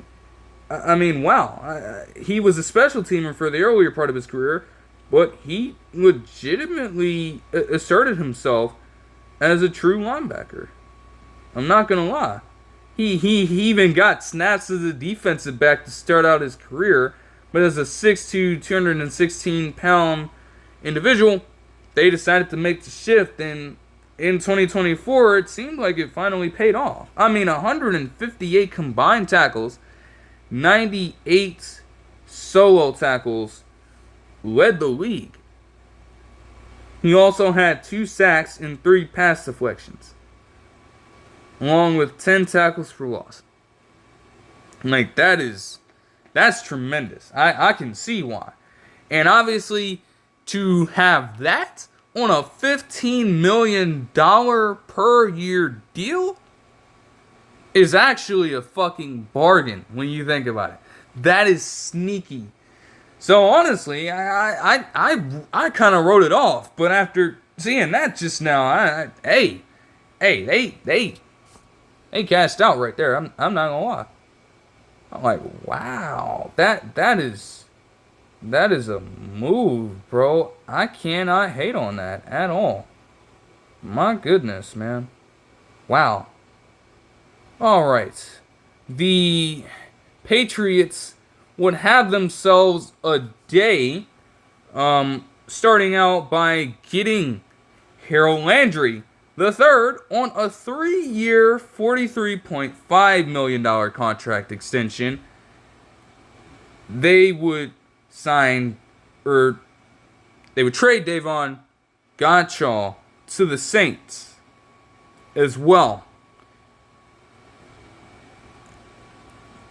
It just continues to come together for them, especially with the way that their outside linebacking core was last year. Harold Landry III immediately comes in as an upgrade over all those guys. So some of those other dudes can get the fuck out. And in Mike Vrabel's defense,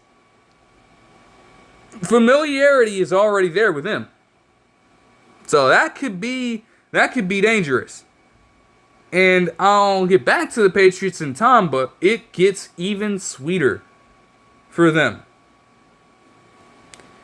The Panthers would also have themselves an interesting day as they would re-sign J.C. Horn on a 4-year, $100 million contract extension, making him the highest paid cornerback in the history of the NFL.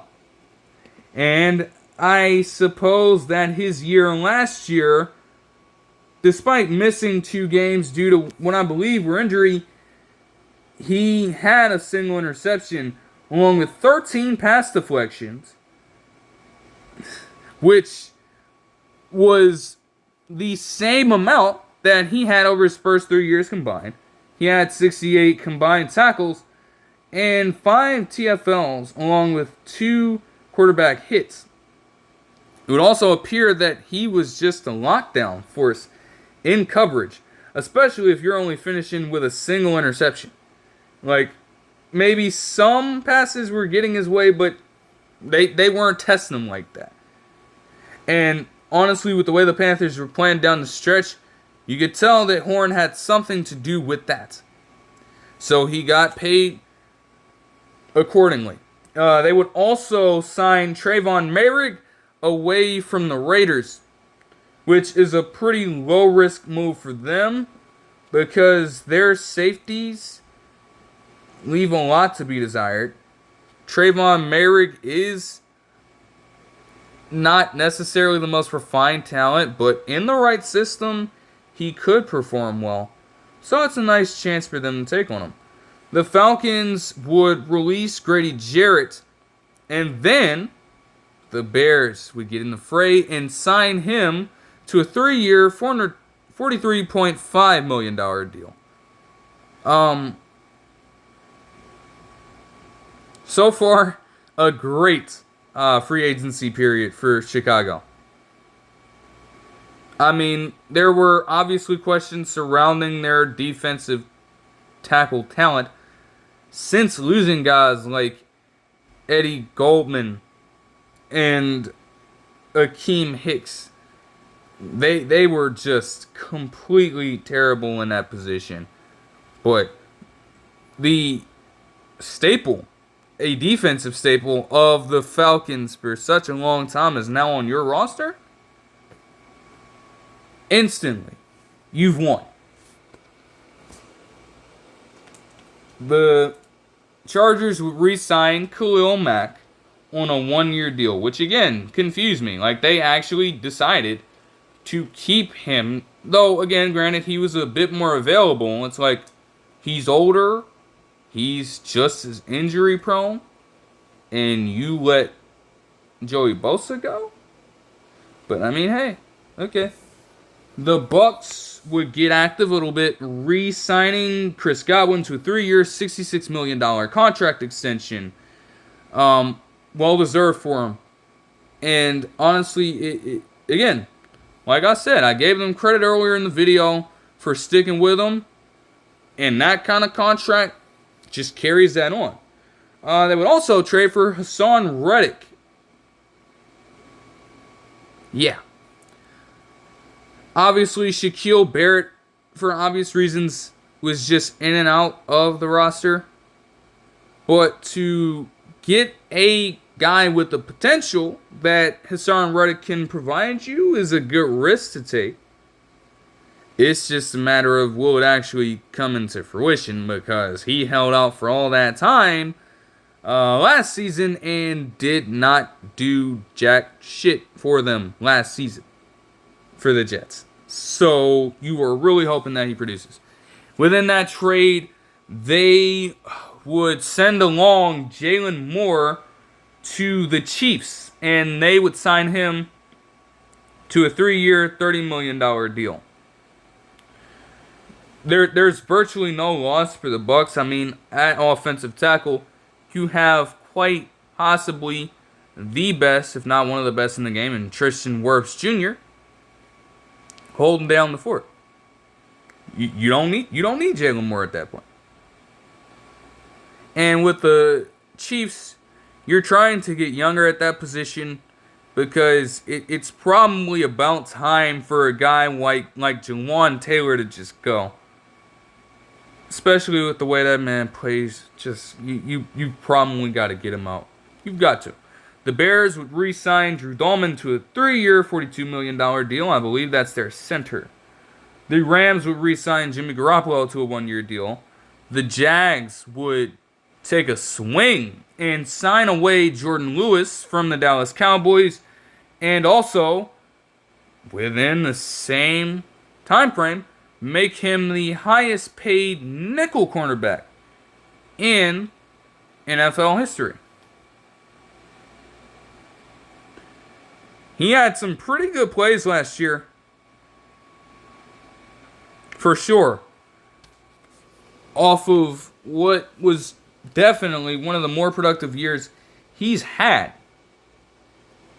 And knowing that he was in the last year of his particular deal with the Cowboys, and that he would likely be testing free agency. With the way that the cornerback market has been shifting over the past few years, is selectively aggressive as the Cowboys would want to be. With that selectivity comes the notion that you're going to lose some core players. One of those being Jordan Lewis. And with some of the stuff that has come out today as well, they would continue to lose core players. Man. But that was just the start of it. It was. The Commanders would sign Javon Kinlaw to a 3-year, $45 million contract. Didn't do much of anything with the 49ers or the Jets, honestly. Jets more so reps. 49ers just completely whiffed on him in the draft. But with Adam Peters being there now, who was the assistant GM for the 49ers when they drafted Javon Kinlaw, there's a little bit of a familiarity there, and you take a good risk there, especially with you moving on from Jonathan Allen. Now, you fill up that position with a younger talent in Dan Quinn's system. And some good things can happen there if they continue to rebuild on that defensive side of the ball. The Patriots would get back into it, though, to knock off just another one of their moves.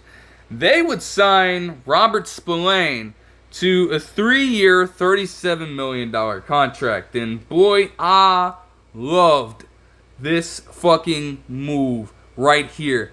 Man, since the last season he spent in Pittsburgh, the man has been on a fucking rise anyways.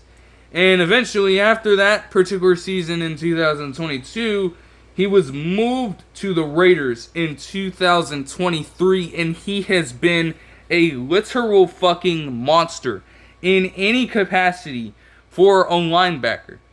Anything you want a linebacker to do for you, he has done.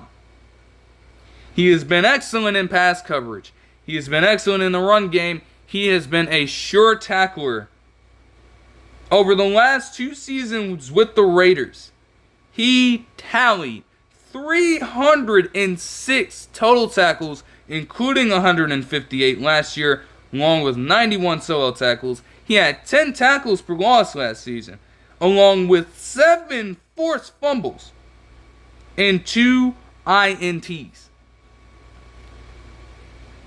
Now again, obviously, as a middle linebacker, Zach Bond had a better season, but boy, Robert Spillane was right on his ass. It is just the mere fact that the Raiders are wasting talent and time. Nothing much was done with it because the offense was just shit. But now that you have Robert Spillane in a system that, again, could be very beneficial to a linebacker when you're being coached by a former linebacker, my goodness, he is going to fucking cook up in that goddamn defense. And to get that man for just $12.5 or so $1 million per year is a literal steal. I love that move so much. The Titans would sign Dan Moore Jr. to a 4-year, $82 million deal for what it's worth, which is fair for them, though I believe, I don't know. I guess J.C. Latham would be the odd man out in that situation. I'm sure you're still trying to develop Peter Skoronski and give him reps. And I think that they both play left tackle. So that's going to be very interesting to me. Yeah.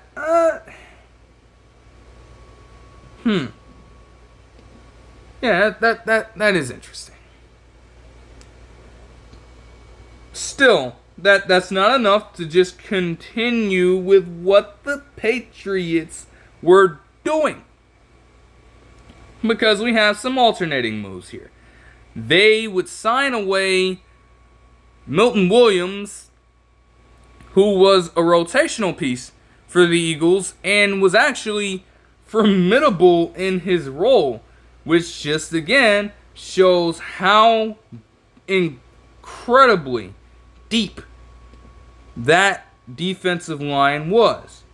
As he got 5 sacks this season, along with 7 tackles for loss, 10 quarterback hits, a pass deflection, a forced fumble, and a fumble recovery this season.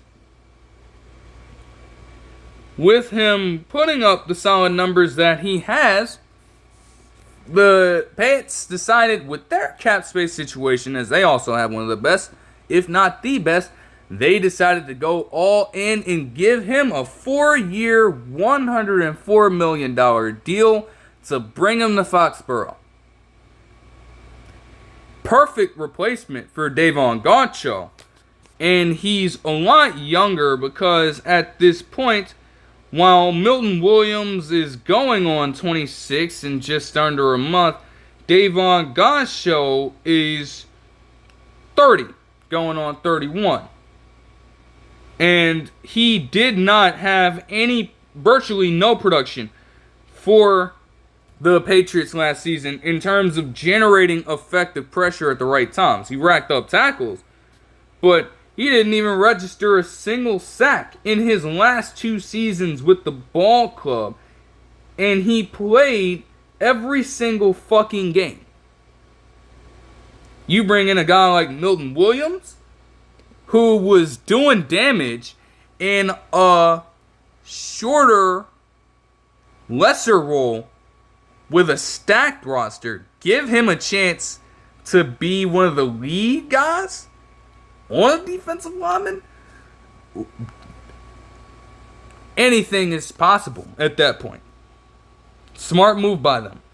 The Jets would then get in the way of these Patriots transactions as they would make another move that I truly like.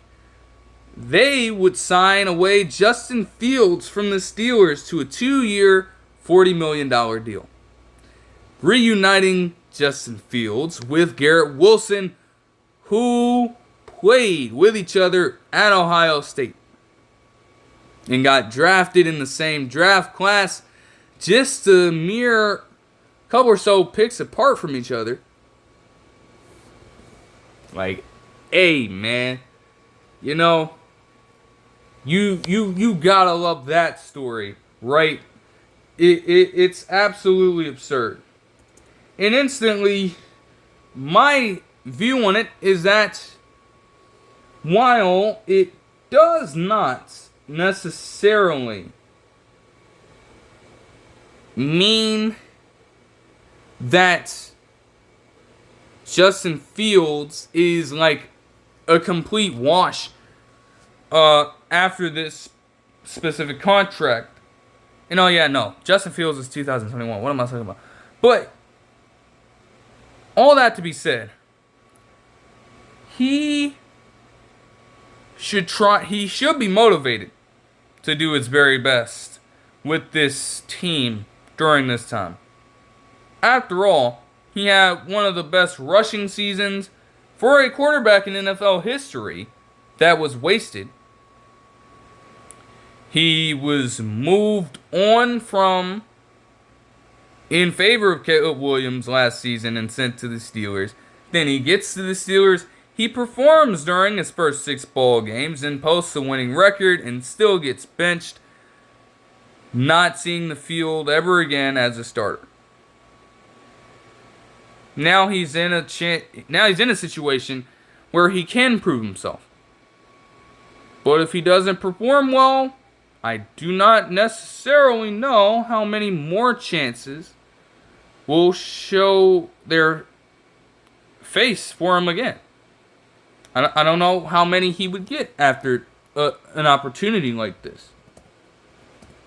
But for the Jets overall, it's a very good spot to be in. I mean, the kid's only 26 years old, so that's a big plus. You're getting way younger, fresher legs, more potential for mobility to kind of get your offense spread out a little bit, get Breece Hall and Braylon Allen reinvigorated, because again, Breece Hall had some down games last season. And while that could be attributed to a decline in play, that could also be attributed to terrible blocking on the offensive line when it comes to the run game. And also the fact that Aaron Rodgers is such a statue in the pocket that no unit in their right mind is going to focus all of their attention on Aaron Rodgers when it comes to running the football or when it comes to play action. So neither of those things were any good for them.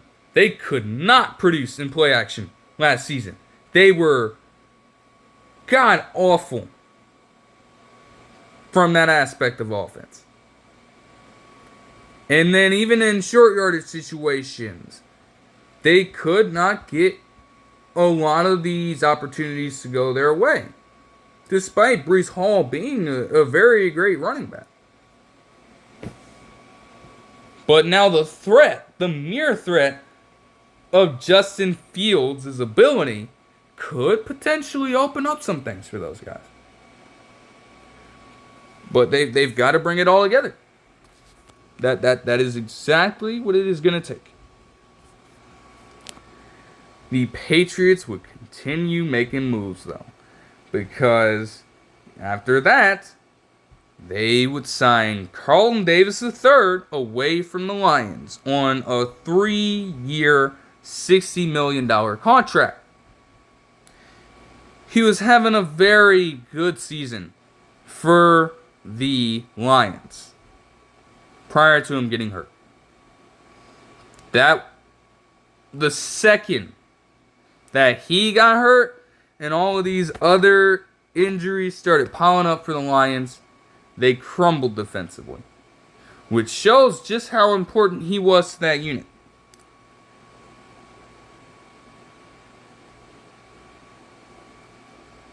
It's a great return and a great investment on a player like that. No doubt about it. The Cardinals would also steal themselves another very good Eagles pass rusher as they would sign Josh Sweat to a 4-year, $76.4 million contract. Well deserved by him, especially for a unit that even since J.J. Watt, and he was on his last leg with them, they haven't necessarily gotten a player to produce that well for them rushing the passer. I mean, when Zaven Collins is the guy that I believe led the team in sacks last year, and he's not even what one would consider a true edge rusher, you're in a bit of a pickle there, buddy. He had a tremendous season last year, Josh Sweat, with 8 sacks, 2 pass deflections, and also 15 quarterback hits with 9 tackles for loss. He was a Pro Bowler in 2021, although his 2022 season stands out with him getting a pick 6, 1 pass deflection, a forced fumble, 11 overall sacks, 23 quarterback hits, and also 15 tackles for loss. Like his past 3 seasons with Philadelphia have been very productive. So he was bound to get a look from other organizations in free agency if it was found out that the Eagles could not retain him with that level of production. And they weren't able to. So it's certainly going to hurt them immediately, though at the same time, with the amount of depth that they have, and especially having Jalen Carter still miss of all this, maybe it won't sting that much. The Broncos would sign, or they were set at least to sign, Talanoa Hufanga away from the 49ers to a 3-year deal worth $45 million. I did not understand why the 49ers let him walk. Again, granted, with the notion that you're likely going to play Brock Purdy in the offseason at some point of time, money is going to shorten up to where you're not going to be able to retain some of these other players. But damn, the way I saw it, Talanoa Hufanga got hurt last season, and maybe, I guess, unfortunately, the 49ers view him as damaged goods. But damn, when he was playing and he was healthy, he was a pretty good safety on the rise in the league over the course of the past few years. And just like that, you let him go? I didn't understand that all too much. I'm not going to lie to you. And I hope that he does perform well on the Broncos, all things considered. Um, you know, losing Justin Simmons those years back certainly hurts. But if you can get Hufanga to get healthy once more, this could be a pretty good way to kind of supplement that. And it especially helps that you're getting younger as well, because now that Kareem Jackson is out, you were kind of unsure about your replacements elsewhere. Like PJ Locke III was getting playing time, and with all due respect, I'm not too sure about him. So to bring in Hufanga, there is a risk there, but it's a calculated one. The Raiders would sign away Jeremy Chin from the Commanders to a 2-year, $16 million contract. I love it. And especially with them moving on from Trayvon Merritt, that is an upgrade. Certainly. No question about that. The Texans would engineer a trade sending Laramie Tunsil and a 2025 fourth rounder to the Commanders in exchange for 2025 third rounder and seventh rounder and a 2026 second rounder and fourth rounder. It's pretty damn crazy to see that the Texans were just so willing to give up Laramie Tunsil. I mean, CJ Stroud had already been through the fucking ringer last season. And, you decide to make that problem even worse by trading away his blind side protector? Like, what? They would also make another trade later on in this time, which I'll get into later on. And it is even more interesting than this, shockingly. But we do have a few interesting moves here. Dante Jackson, after posting a career high in interceptions with the Steelers last season, he would sign a 2-year, $13 million contract with the Chargers. Obviously it makes their unit stronger. It could mean that, I guess, Cam Hart, because I think that they value Tarheeb Still's season a little more with what he was able to do out of undrafted free agency. Cam Hart might get less snaps. But I think when you get Asante Samuel Jr. back, you probably have Dante Jackson as the 2. You probably have Molden as a slot guy, given his speed.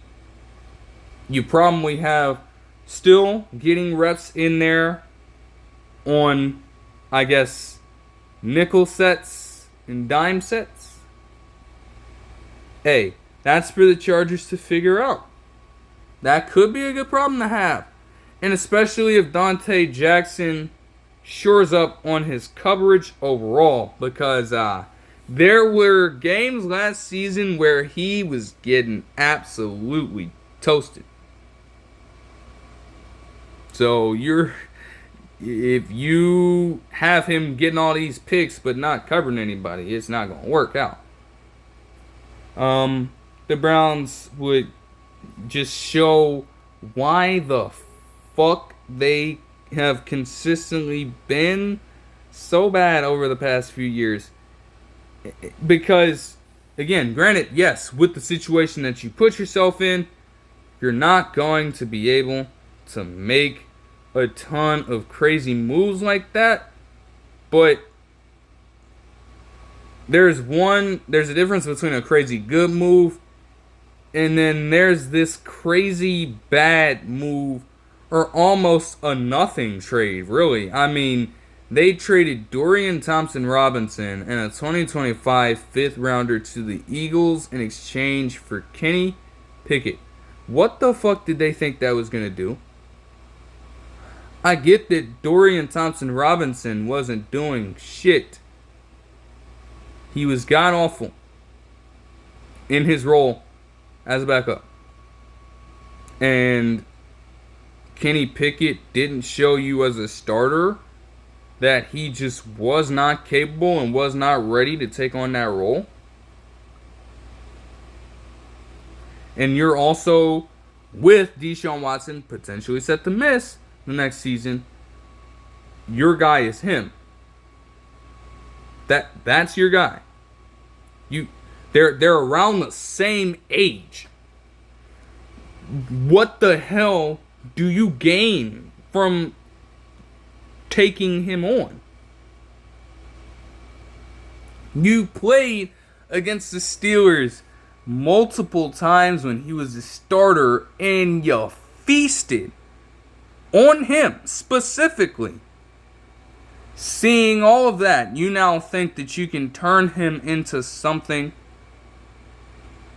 and somebody that makes no sense. No sense. That's just bullshit. Like, dude, what? That is crazy to me. Oh my gosh. I mean, wow.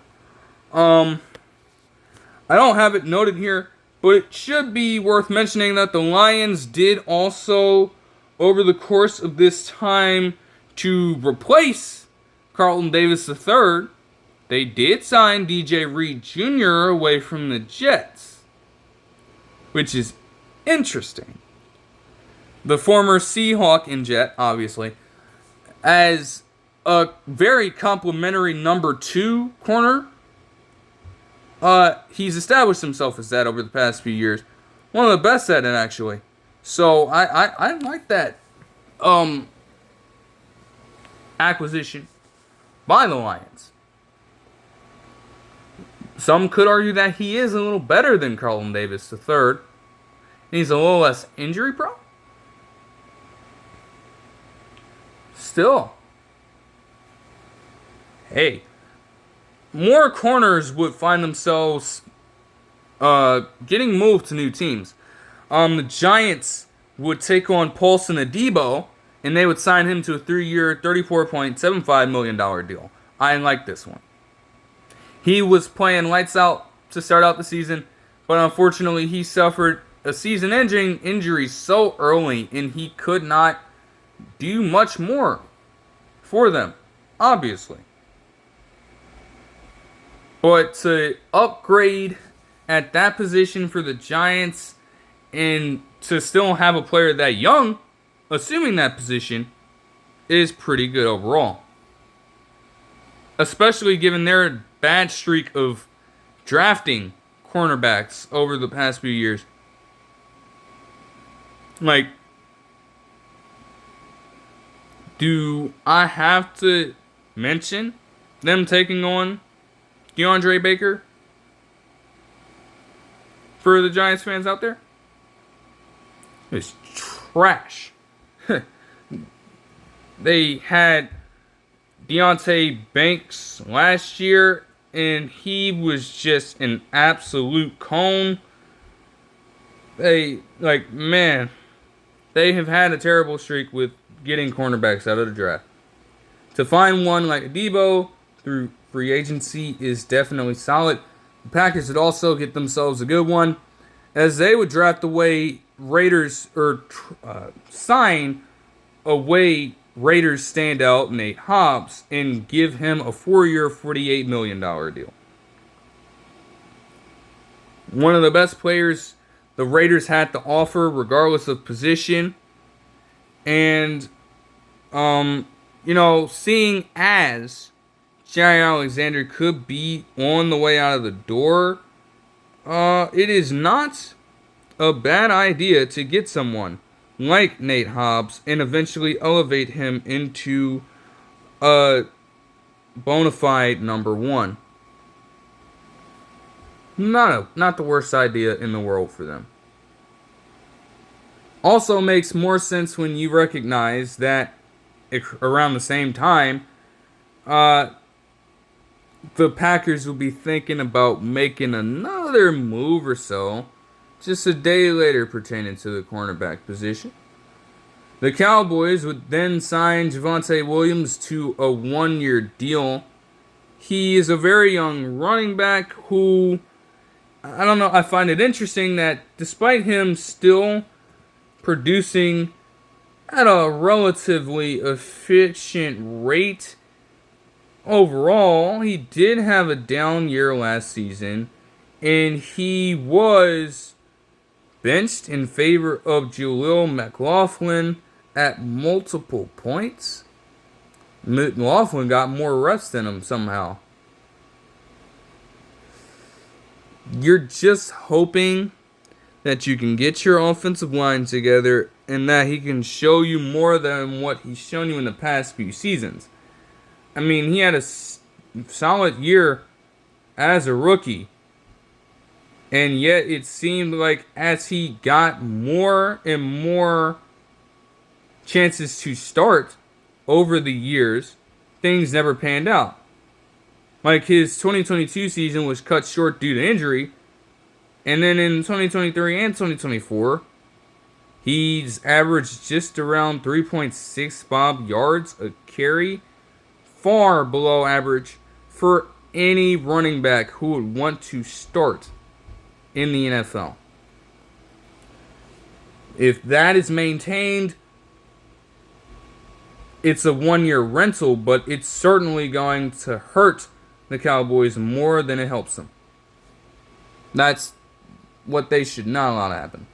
The Bills would acquire Joshua Palmer, and he would sign a 3-year, $36 million deal. I mean, you're clearly trying to rebuild that position after getting a guy like Stephon Diggs out of there. And obviously, you want to see if Keon Coleman can still produce. But his reps could decrease with something like this. You know, the jury would still be out there on what it means, particularly for their other wide receivers in that core. The Jets would sign Brandon Stevens from the Ravens to a 3-year, $36 million deal. Good luck with that. Like the Ravens, they're not going to miss him. I hope that he realizes that himself specifically. They ain't going to miss him. They're just not. Like, he wasn't good. He wasn't good at all. I mean, as one of the... Like, honestly, no, given that, yes, Brandon Stevens may have been one of the younger cornerbacks on the market, but as I'm about to detail, there was much better talent out there for them to get at the cornerback or D-back position, and they just decided to fire off and take on the first person they saw. Like, that's not how they should have done it. The Packers would sign Aaron Banks, former 49ers offensive guard, to a 4-year, $77 million deal. The Jags would acquire both De'Ami Brown from the Commanders and Patrick McCarry from the Ravens. Yet another rotational offensive lineman here now for the Ravens that probably will not be missed because, boy, the Ravens need to rebuild their interior. And the fact that they had a guy like McCarry with his weird frame, it always felt as though he was playing out of position, and that would display itself on multiple occasions across his career as a Raven, to be completely honest with you. So they needed to cut their losses. The Jets can take them on fine.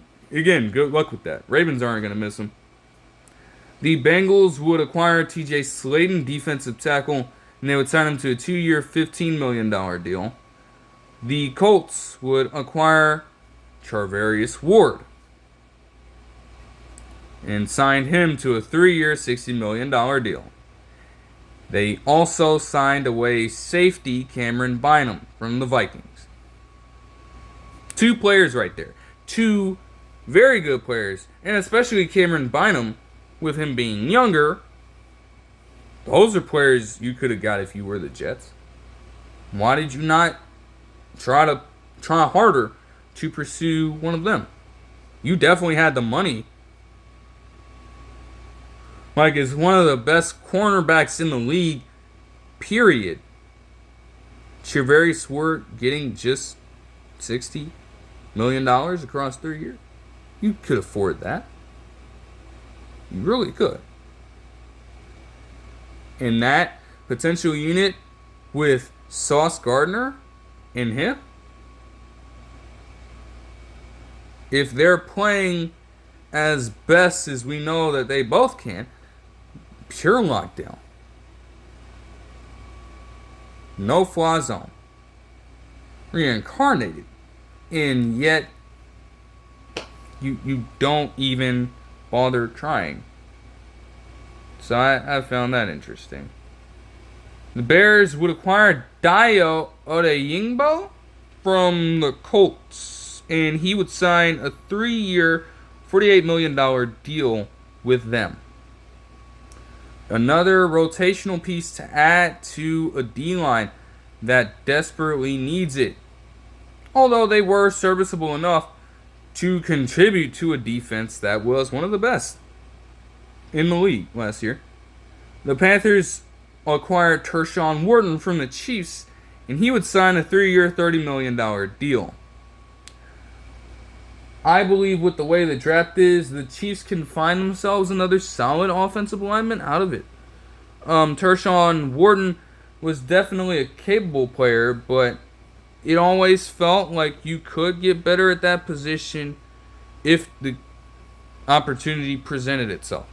It's here now, so we'll have to see what the Chiefs do in the remainder of this free agency period or through the draft. The Patriots would sign Morgan Moses and sign a 3-year deal worth $24 million. I don't like it. Just not a very good talent at that position. And also one of the more susceptible offensive linemen to penalties over the past few years. I don't know how they see that as truly helping Drake May establish himself. I can't ask questions. The Dolphins would also get really freaky and sign Zach Wilson to a 1-year deal. Yeah. You're going to have him backing up Tua Tagovailoa. What an interesting situation that would be. And then to imagine that if Tua Tagovailoa does get hurt, you're going to have him stepping up and taking a starting job. If Tyreek Hill still is a part of the Miami Dolphins at that point, let him play one game with Zach Wilson, and he will want out.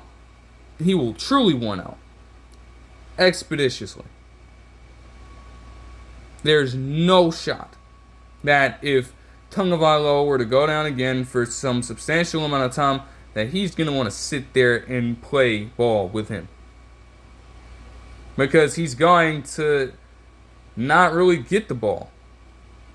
If defenses aren't already focused enough on him, Zach Wilson is going to have a propensity to just try to force it up to him and just throw the most erratic footballs you'll ever see in your life.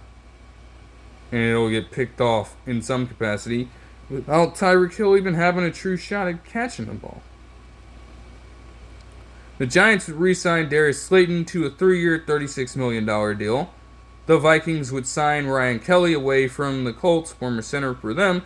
The Titans would sign former Seahawks, Commanders, and Broncos linebacker Cody Barton to a 3-year, $21 million deal. Probably for a middle linebacker position. And it makes sense given what they would actually pull off today. The Chargers would sign away from the Pittsburgh Steelers Najee Harris to a 1-year deal worth $9.25 million. Low risk, high reward. He's in the middle of any potential prime for a running back, according to that logic, right? He's 26.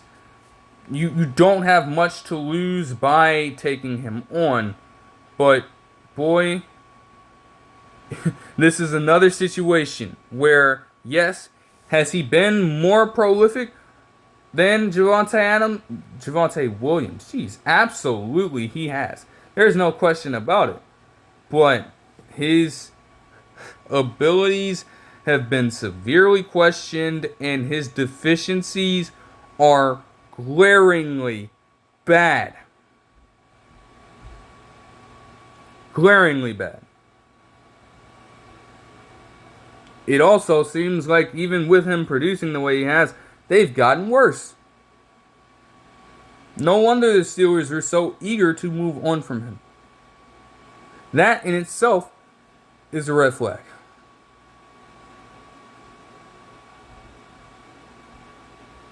And I mean, the Steelers with Arthur Smith at the time, you have a run-friendly offense there. And still at multiple points, Najee Harris just wasn't producing effectively enough for them to win ball games. Now you're in another run-friendly offense headed by Jim Harbaugh as the head coach.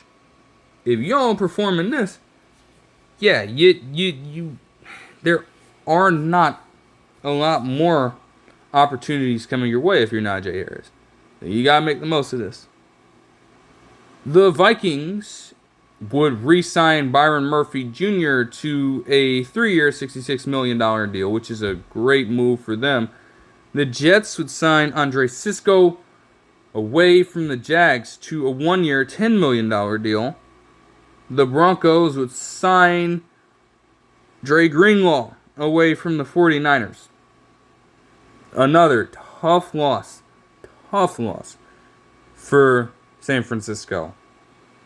To make matters even worse, potentially, to finish off this particular wave, they would inform Kyle Juszczyk that he would be traded, losing, potentially, one of the best 2 fullbacks in football.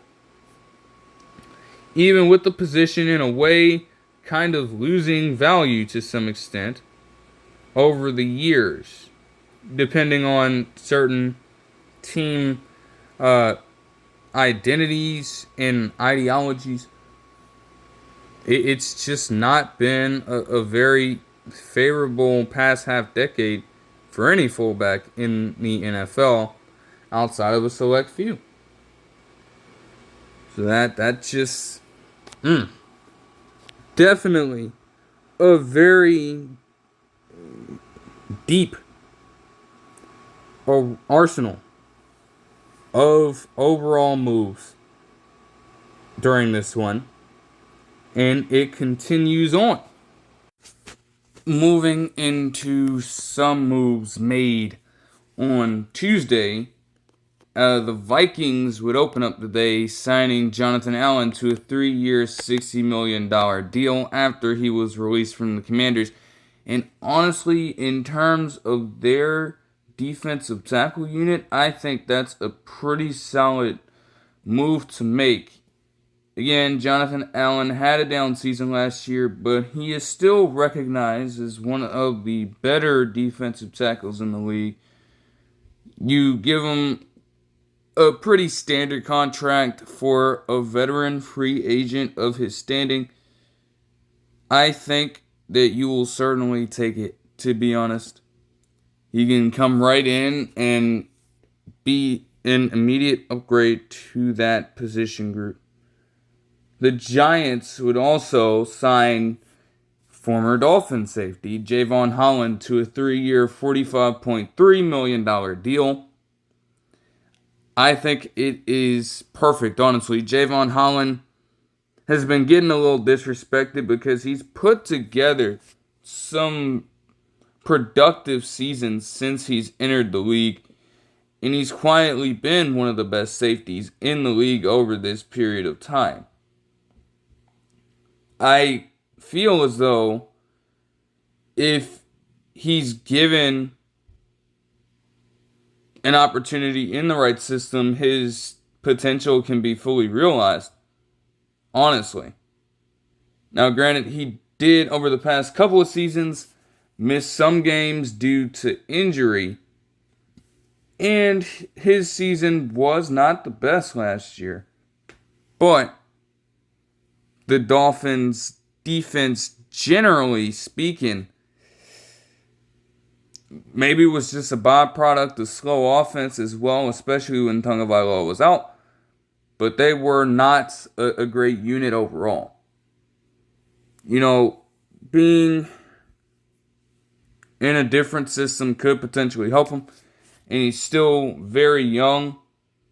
He recently turned 25 years old. There's a lot of potential there. Obviously, for the Giants, they are still very hurt by the fact that they lost Xavier McKinney in free agency last year. Now, I'm not saying that Javon Holland needs to go out there and get 8 interceptions or some shit like that. But what I am saying is that if he can produce on a level similar to what McKinney was doing, I think that this particular acquisition could make up for that in the long term. So we'll definitely be monitoring that in the regular season.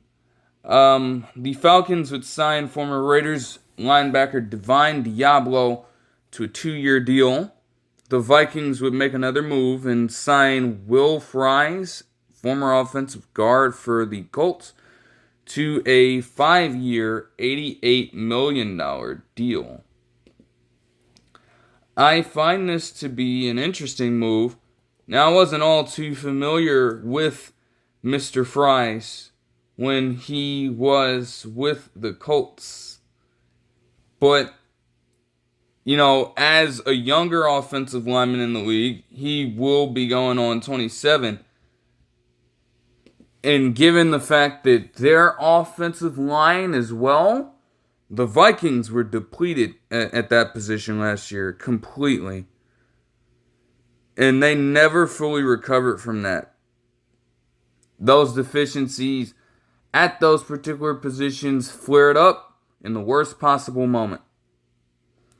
Now, with what I'll cover later, obviously, they do not have the same personnel. But you want to ensure that whoever comes in and takes control of the starting position at the starting spot at the quarterback position is well protected. It seems like Will Fries was one of the better free agents guards to go out and get. The Eagles would trade C.J. Gardner-Johnson once more. They would send him to Houston in exchange for Kenyon Green. For the Texans, again, you're making the problem worse because what is your plan to replace? Where's your contingency plan for Kenyon Green? Are you trying to get another guard in this particular draft, or I don't even know if there are any other free agent guards on the market that would be upgrades over Kenyon Green. I see why they would move on from him. I mean, the brother was not good at all. Like, man, I don't even need numbers to tell me that. Just look at the eye test from every single game that he appeared in. It was not pretty out there at all. So to move on from that kind of player that they essentially wasted a draft pick on, and then bring in a guy like C.J. Gardner-Johnson as an upgrade over a guy like Eric Murray, who I will cover in another one of these videos because they did lose him, though I don't believe I touched on that. But yeah, you come right in and you pair up Gardner Johnson alongside a guy like Petre and also uh, Kellen Bullock's a D-back. But, just bolstering that secondary a little more is not the worst idea in the world. The Eagles also, it's a risk that they can afford to take. I mean, they're reigning Super Bowl champions. They can do whatever they please. And also, there aren't much better places to go if you are an offensive lineman in a limbo state of your career than the Eagles. Just look at what they've done over the past few years with guys who were once considered to be some of the worst offensive linemen in the league. Now, some of those very players were a part of that Super Bowl roster. A Super Bowl roster that, for, again, the Eagles, as I covered in the recap, they were the heaviest and tallest offensive line on average in Super Bowl history. And they got the job done. It's not far-fetched to say that maybe Kenyon Green, with this particular change of scenery, can change a lot of the discourse around his career. The Browns would sign former Bucks edge rusher, linebacker Joe Tryon-Shoyinka to a 1-year, $4.5 million deal. And then the Dolphins, they absolutely fucked up here. Because, hey, that's exactly what you get. You didn't want to give Javon Holland any love for any fucking reason. You lose out on him as you should. So, who would they get out of free agency to replace him? On a 1-year, $4 million deal, they signed Ifeatu Melifonwu. What in the actual fuck? That clearly, oh man. Again, granted, by this time, I don't know if there were a lot of enticing safety prospects on the market that were somewhat young. But Ife Melifonwu? That's your plan to replace a guy like Holland? Huh. They about to get torched next season. I don't even have to see a game. That is just a severe drop-off. Drastic as hell. And it gets even worse because the Colts were finally at that point.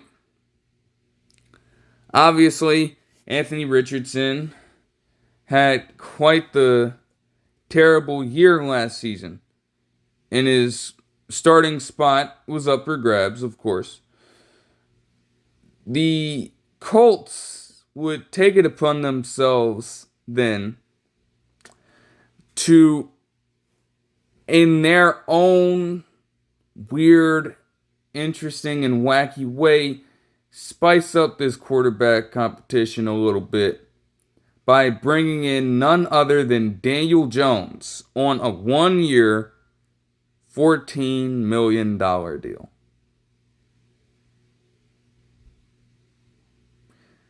Okay.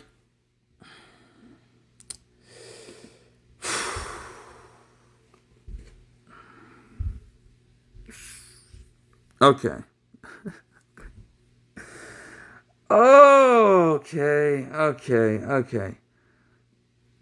They are, I don't know.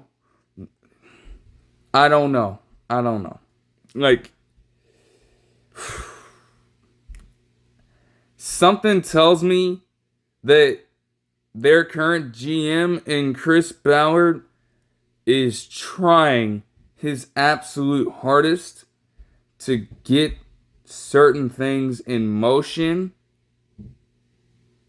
And yet, time and again, he just proves that he does not know what he is doing. Time and again. Like, yes, you want to ensure that Anthony Richardson is the guy. And that part of that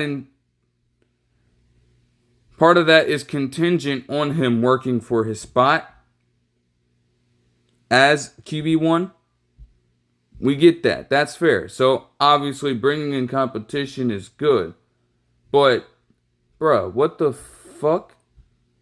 Like, the whole discussion around Anthony Richardson has to do with mainly his horrible inefficiency. Horrible. The worst that a starting level quarterback has ever had. 47.7%. We get that. We get he's turnover prone. He had a 2 to 3 TD to interception ratio. Okay, we get that. Obviously, his rushing ability is his greatest strength. And even with that being said, he has durability problems. Obviously, he was injured at multiple points last season, sporadically, and even took himself out of a play in the middle of a game last year that got a whole bunch of controversy. Somehow he still finished as the 25th place finish for comeback player of the year somehow. At that point, there's no real reason to track that. Like, why is that there? I'm not sure. But nonetheless, that's the discourse around Anthony Richardson. The injury issues, the durability problems, the maturity concerns, and the on-field production. Now, with Daniel Jones, there may not be maturity issues, but he has certainly dealt with inefficiency, inconsistency, and a lack of durability, especially over the past 2 seasons of play.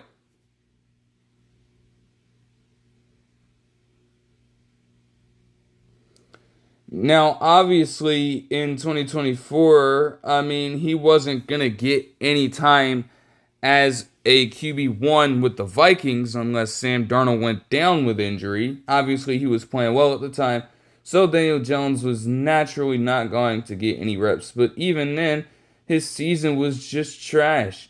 In the past 2 seasons, he played just 16 games, posted a fucking 3-13 record in those 16 games of play.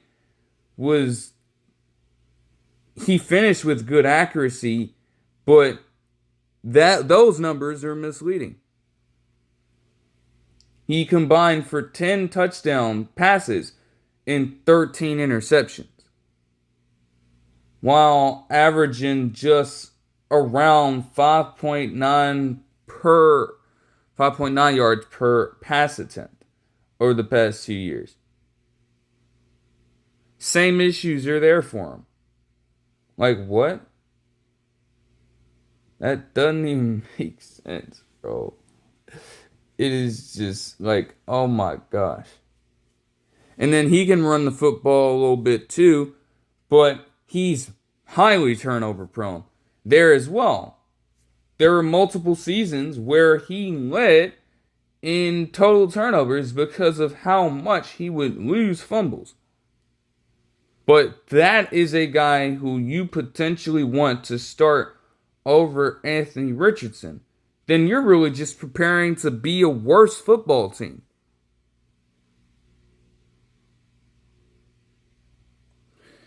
Like, I don't know how they think this quarterback room is going to shape up. Like you're damned if you do and you're damned if you don't.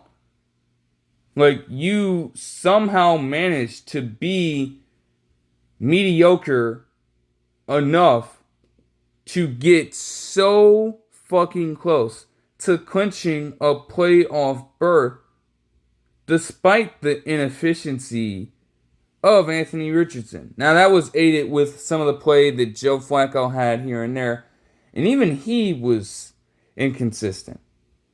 So there's just some kind of bad there's some kind of unlucky streak of quarterbacks breeding in that fucking Colts organization. I mean, obviously, since Andrew Luck retired, things were definitely going to be rough in terms of finding any sort of replacement for him. But, bruh, they haven't even gotten close since he left. Not even close. The Saints would steal away Justin Reed from the Chiefs and sign him to a 3-year, $31.5 million deal. When I saw it, I knew that the Chiefs would instantly feel it because their secondary just continues to take more of a hit with that. It was already bad enough that they lost L'Jarius Sneed last year, though, given how his season went, I guess it wasn't the worst thing in the world to let him go.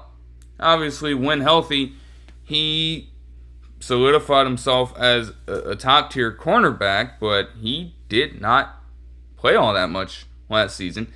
And even when he was in some of these games, he didn't play all that well. So I guess they ended up making the right move there in the short term. But your number 2 cornerbacks, I mean, Jalen Watson's fine. But outside of him and Trent McDuffie, everything else is left up to question. Brian Cook is not serviceable enough in my estimation. Like, you have to try to upgrade through the draft, I guess. I mean, there are some pretty good D-back prospects. And the Chiefs, if they're in the right spot, they could select one of those guys. Feels like they're going to have to go that way to try to reassert themselves in that position. And for the Saints, I initially questioned it in the moment, and I'm honestly still wondering, what does that signing mean for a guy like Tyrann Mathieu? I mean, I look at him, I see that production for him has dropped off over the past few seasons. Now, naturally, that's going to happen with a safety who was just a fucking force on the defensive side of the ball for so long. Naturally, that body is going to get torn down, worn out over time. I feel that. Like, he's been with New Orleans for the past 3 seasons, and I mean, interceptions have been about the same, but outside of that, I mean, his amount of tackles over the past 3 years have decreased in every single year. That's not the greatest tell, but it just feels like a guy of his caliber at this particular age is on the verge of potential retirement. They may want him to stick around for a couple more years, but that's just something that's going to have to be monitored.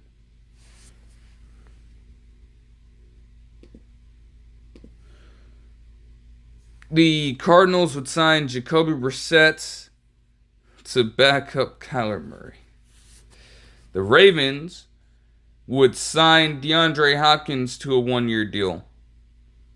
And my take on that has kind of been the same for the entire duration of this particular move right here. They waited too long. Sure, in a different system, under a guy like Todd Monken, who's ascended as into one of the best offensive coordinators in the league, and playing with a quarterback like Lamar Jackson compared to a guy like Will Levis last season, in the first half of last season, he should be in a better spot. But even as a part of Kansas City, they bring him in to try to lead the way and fill Rashee Rice's shoes. And that did not happen at all. You know, DeAndre Hopkins, yes, 32 years old, is definitely not. It's not the worst age for a wide receiver. I mean, Devontae Adams is 32 for crying out loud. But at that point, like Devontae Adams, I guess, and DeAndre Hopkins have short hands, both of them. So I guess you can get away with making them the main focus of your particular offense. But you're really banking on a lot here. I mean, even DeAndre Hopkins has said on numerous occasions he's not the biggest, the fastest, the strongest, but he has come this far in his career despite those physical limitations. And with a guy like Zay Flowers complimenting him on the other side of the ball, you can probably make DeAndre Hopkins more of a possession guy. And you can have Zay Flowers take the top off defenses on the Y side of the field, wherever that may be on a specific formation for the Ravens. But they waited too long for this. If you get him a few years earlier, this would be great. And it still could be really good, but like, damn, like you wait till he has a down season to then pick him up. Just doesn't make a lot of sense to me. The Dolphins would sign Nick Westbrook-Ikhine in replacement of Braxton Berrios, who they also lost during this period. The Falcons would sign Leonard Floyd after he was cut by the 49ers. The Cowboys would re-sign Kevontae Turpin to a 3-year, $18 million deal. Well deserved. The Saints would re-sign Juwan Johnson to a 3-year contract extension. The 49ers would also do something pretty fucking hilarious.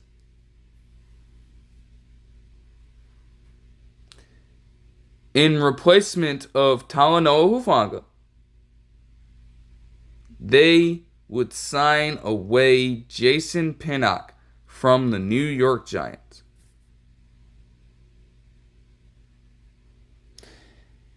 If I think that the Dolphins are going to struggle with Ifeatu Melifonwu,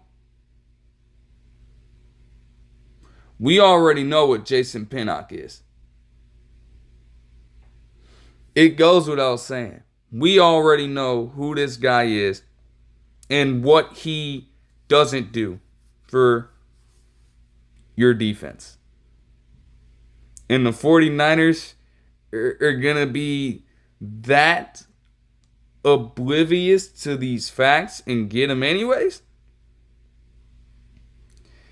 Every single NFC West team, in every single game that they face off against the 49ers, they are going to be eating good when they test that secondary and throw the ball his way. He's not going to do a fucking thing to anybody. He intimidates absolutely no one. He is a cone, a black hole by himself. Any defense who has him is automatically cursed. Any defense who has him. Like the Giants last season they were a meddling defense. But even in games where they had chances, it took one situation where Jason Pinnock gave up something, the worst possible moment, for an opposing offense to get right back into it and eventually take control of the ball game. That's how this goes when this guy's on the field. And especially with their other losses in terms of losing guys like Dre Greenlaw and Trevarius Ward, you're going to have that man potentially. Well, Fred Warner's the quarterback of the defense. But is Jason Pinnock actually going to have the smarts and the instincts to hear out what Fred Warner is trying to dial up? And even then, on some plays and some formations, you will actually give the reins to Jason Pinnock to quarterback the defense. That's a scary reality right there. Oh boy. Joey Bosa would also find a home, but unfortunately for the Bosa family, it would not be with the 49ers. He would sign with the Bills on a one-year, $12.5 million deal. Solid replacement, and especially in the sense of just getting him on a short-term contract. They did not make the same mistake of signing a guy like Joey Bosa. You know, if he's got these injury issues and he's getting up there in age, they didn't make the mistake of signing him to a long-term contract like they did by giving Von Miller a 6-year, $120 million deal. Keeping it short and sweet. That's very instinctual by them. The Raiders would sign away Eric Stokes from the Packers. So like I said, with Stokes gone now, the cornerback room for the Packers outside of Nate Hobbs is looking really bleak, to say the least, man. My gosh. Alright, moving on to moves from yesterday. DeMar Hamlin would re-sign with Buffalo, and they would also sign defensive tackle Larry Ogunjobi. The Chiefs would restructure Patrick Mahomes' contract, probably so they can try and make some more moves this offseason. The Steelers would sign Kenneth Gainwell to a one-year deal and steal him away from the Eagles. I think that's a good get, especially if Jaylen Warren is actually leaving in free agency. I mean, they did say he was currently a free agent. If they do lose him, that's a fine replacement, especially in the receiving game. The Seahawks would make a move and sign Marquez Valdes-Scantling to a one-year deal. Given everything that happened, I do understand it, but I know that he would be a good guy in the slot to help take the top off of defenses, but he better start catching the ball, bruh. Man got drop issues on drop issues, bro. Shit can't happen, man. The Rams would officially release Cooper Kupp after they couldn't find a trade for him. This has been developing since the very end of the season for the Rams. They were just consistent in the notion that they were not, under any circumstances, even as Les Snead said, like he didn't see a way for Cooper Kupp to remain a part of this roster, or wasn't ideal for him to still be there at the end of this offseason. Like, a sentiment like that to a guy who was a Triple Crown winner and a Super Bowl MVP for your roster not just a few years ago. Like, bro, that is wild. But that just reinforces the idea that, hey, it's a business. The Bills would trade away their cornerback and Kyer Elam and a 2025 6th-rounder to Dallas in exchange for a 2025 5th-rounder and 2026 7th-rounder. Kyer Elam is an interesting case. he had done fine for them in his rookie season. And then he's just been so inconsistent since. Like other guys, like Christian Benford, I believe, other rotational players like that were getting reps from him and outplaying him in every sense of the imagination. They couldn't have anticipated that things were going to go like this for a guy that was first round pick for them, right? So to have to move on from him so soon, ultimately with the way the other guys are performing, you don't think much of it. The Cowboys are really banking on the fact that he has some upside as a 23-year-old corner. He's very young. So there's still some time for him to develop, and honestly, you're in a good spot. You're going to be alongside guys like Trayvon Diggs. And, that's, I guess, a standard to learn from and account for. Just got to do more than trying to ball hawk. The Steelers would sign Darius Slay Jr. to a 1-year deal. Solid replacement for Dante Jackson. Even if you're getting a little older, it's clear that Slay Jr. has still got the potential to lock down your best receiver on any given squad at any given point. The consistency aspect of it is naturally going to drop off as he gets older. But he is still very formidable. And also, a 1-year rental for a guy that's on the verge of retirement could serve as a very good mentor for a guy like Joey Porter Jr. And also with the way that Beanie Bishop Jr. had been playing as a UDFA, hey, 2 birds, 1 stone. Like that is ideal for mentorship. And to pair at least one or both of those guys up on any given set, pretty good idea.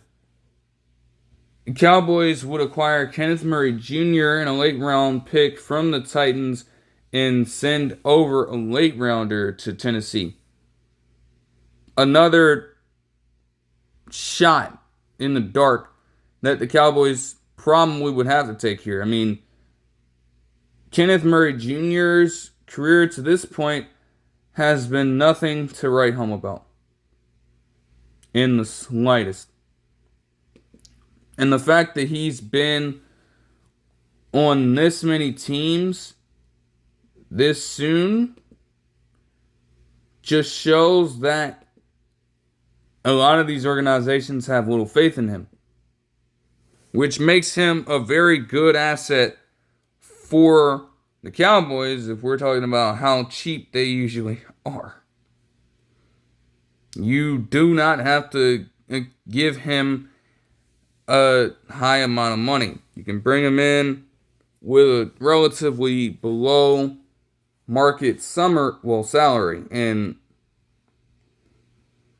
see if he can turn it around with your organization. Kenneth Murray Jr. is another player who is fairly young, 26, will be 27 during the regular season. Not necessarily the worst option in the world. The Broncos would sign Evan Ingram to a 2-year, $23 million deal. I absolutely love it. Obviously, Evan Ingram is right in the middle of his prime, technically speaking, if we're talking about age. And again, last year was a down year for him. But he seemed to do a great job of putting things together in Jacksonville. Really. Even before last season. If you can have him replicate that with you, it could be a great pickup for a team that desperately needs a productive tight end. Desperately.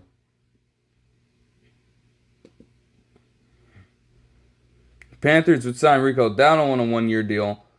The Ravens would re-sign Tylan Wallace. The Jets would release both C.J. Mosley and Aaron Rodgers. The Vikings would re-sign Harrison Smith on a 1-year deal.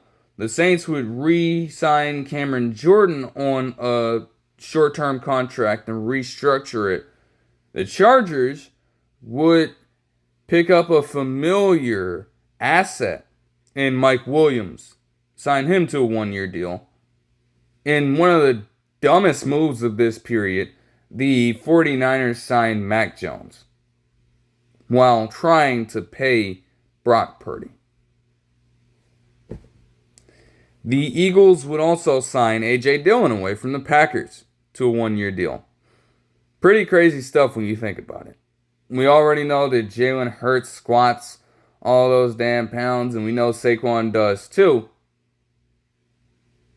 They've literally called A.J. Dillon the quad father on multiple occasions. And Packer fans know this.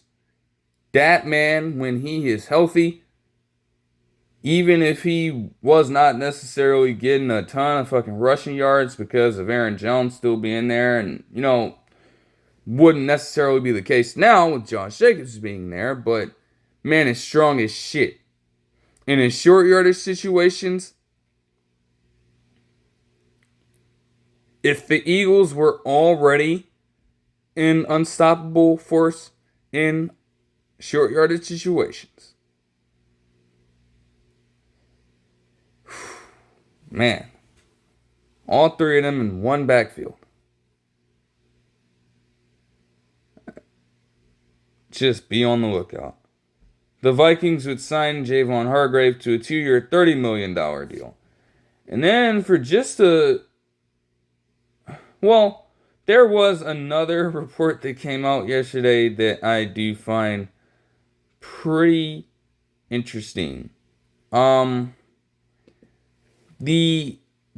Ian Rappaport would report that the Browns were set to have a visit from Russell Wilson at some point.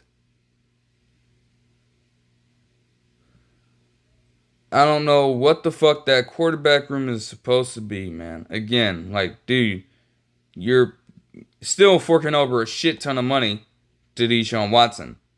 You are entrusting your offense this particular season to a guy who you've seen execute poorly in engineering any offense. And now you mean to tell me that you're trying to take a rental on a guy who, again, you've seen 2 times last year and who did not perform the best against you specifically.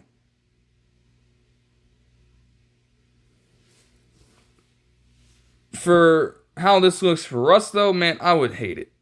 It was already craziness to see him move on from Seattle. It was already crazy when that happened. To now have him become a Brown and to potentially think that his career could end there, can't have it. Hell no. For a few moves today, the Patriots would release David Andrews earlier, their longtime center. The Jets would re-sign linebacker Jamin Davis, who they picked up from the Commanders. And the Saints would sign Jax Holloway from the Eagles. I believe he was a solid enough blocking tight end, so they're probably trying to bolster that specific need as well. And something just came in about Mason Rudolph returning to the Steelers on a 2-year, $8 million contract. Because obviously the wait today is focused on where Aaron Rodgers and Russell Wilson could end up by the end of this period. But as far as everything else, that'll do it for now. For moves that I haven't covered, I will go and put out another video going through every team and checking out things that I did not cover myself. And for everything Seahawks related, outside of the few moves that I mentioned throughout this time, a video on that is still coming because this has to be discussed. But that will do it for this one. I hope you guys enjoyed the video, and I'll see you guys in the next one. Peace.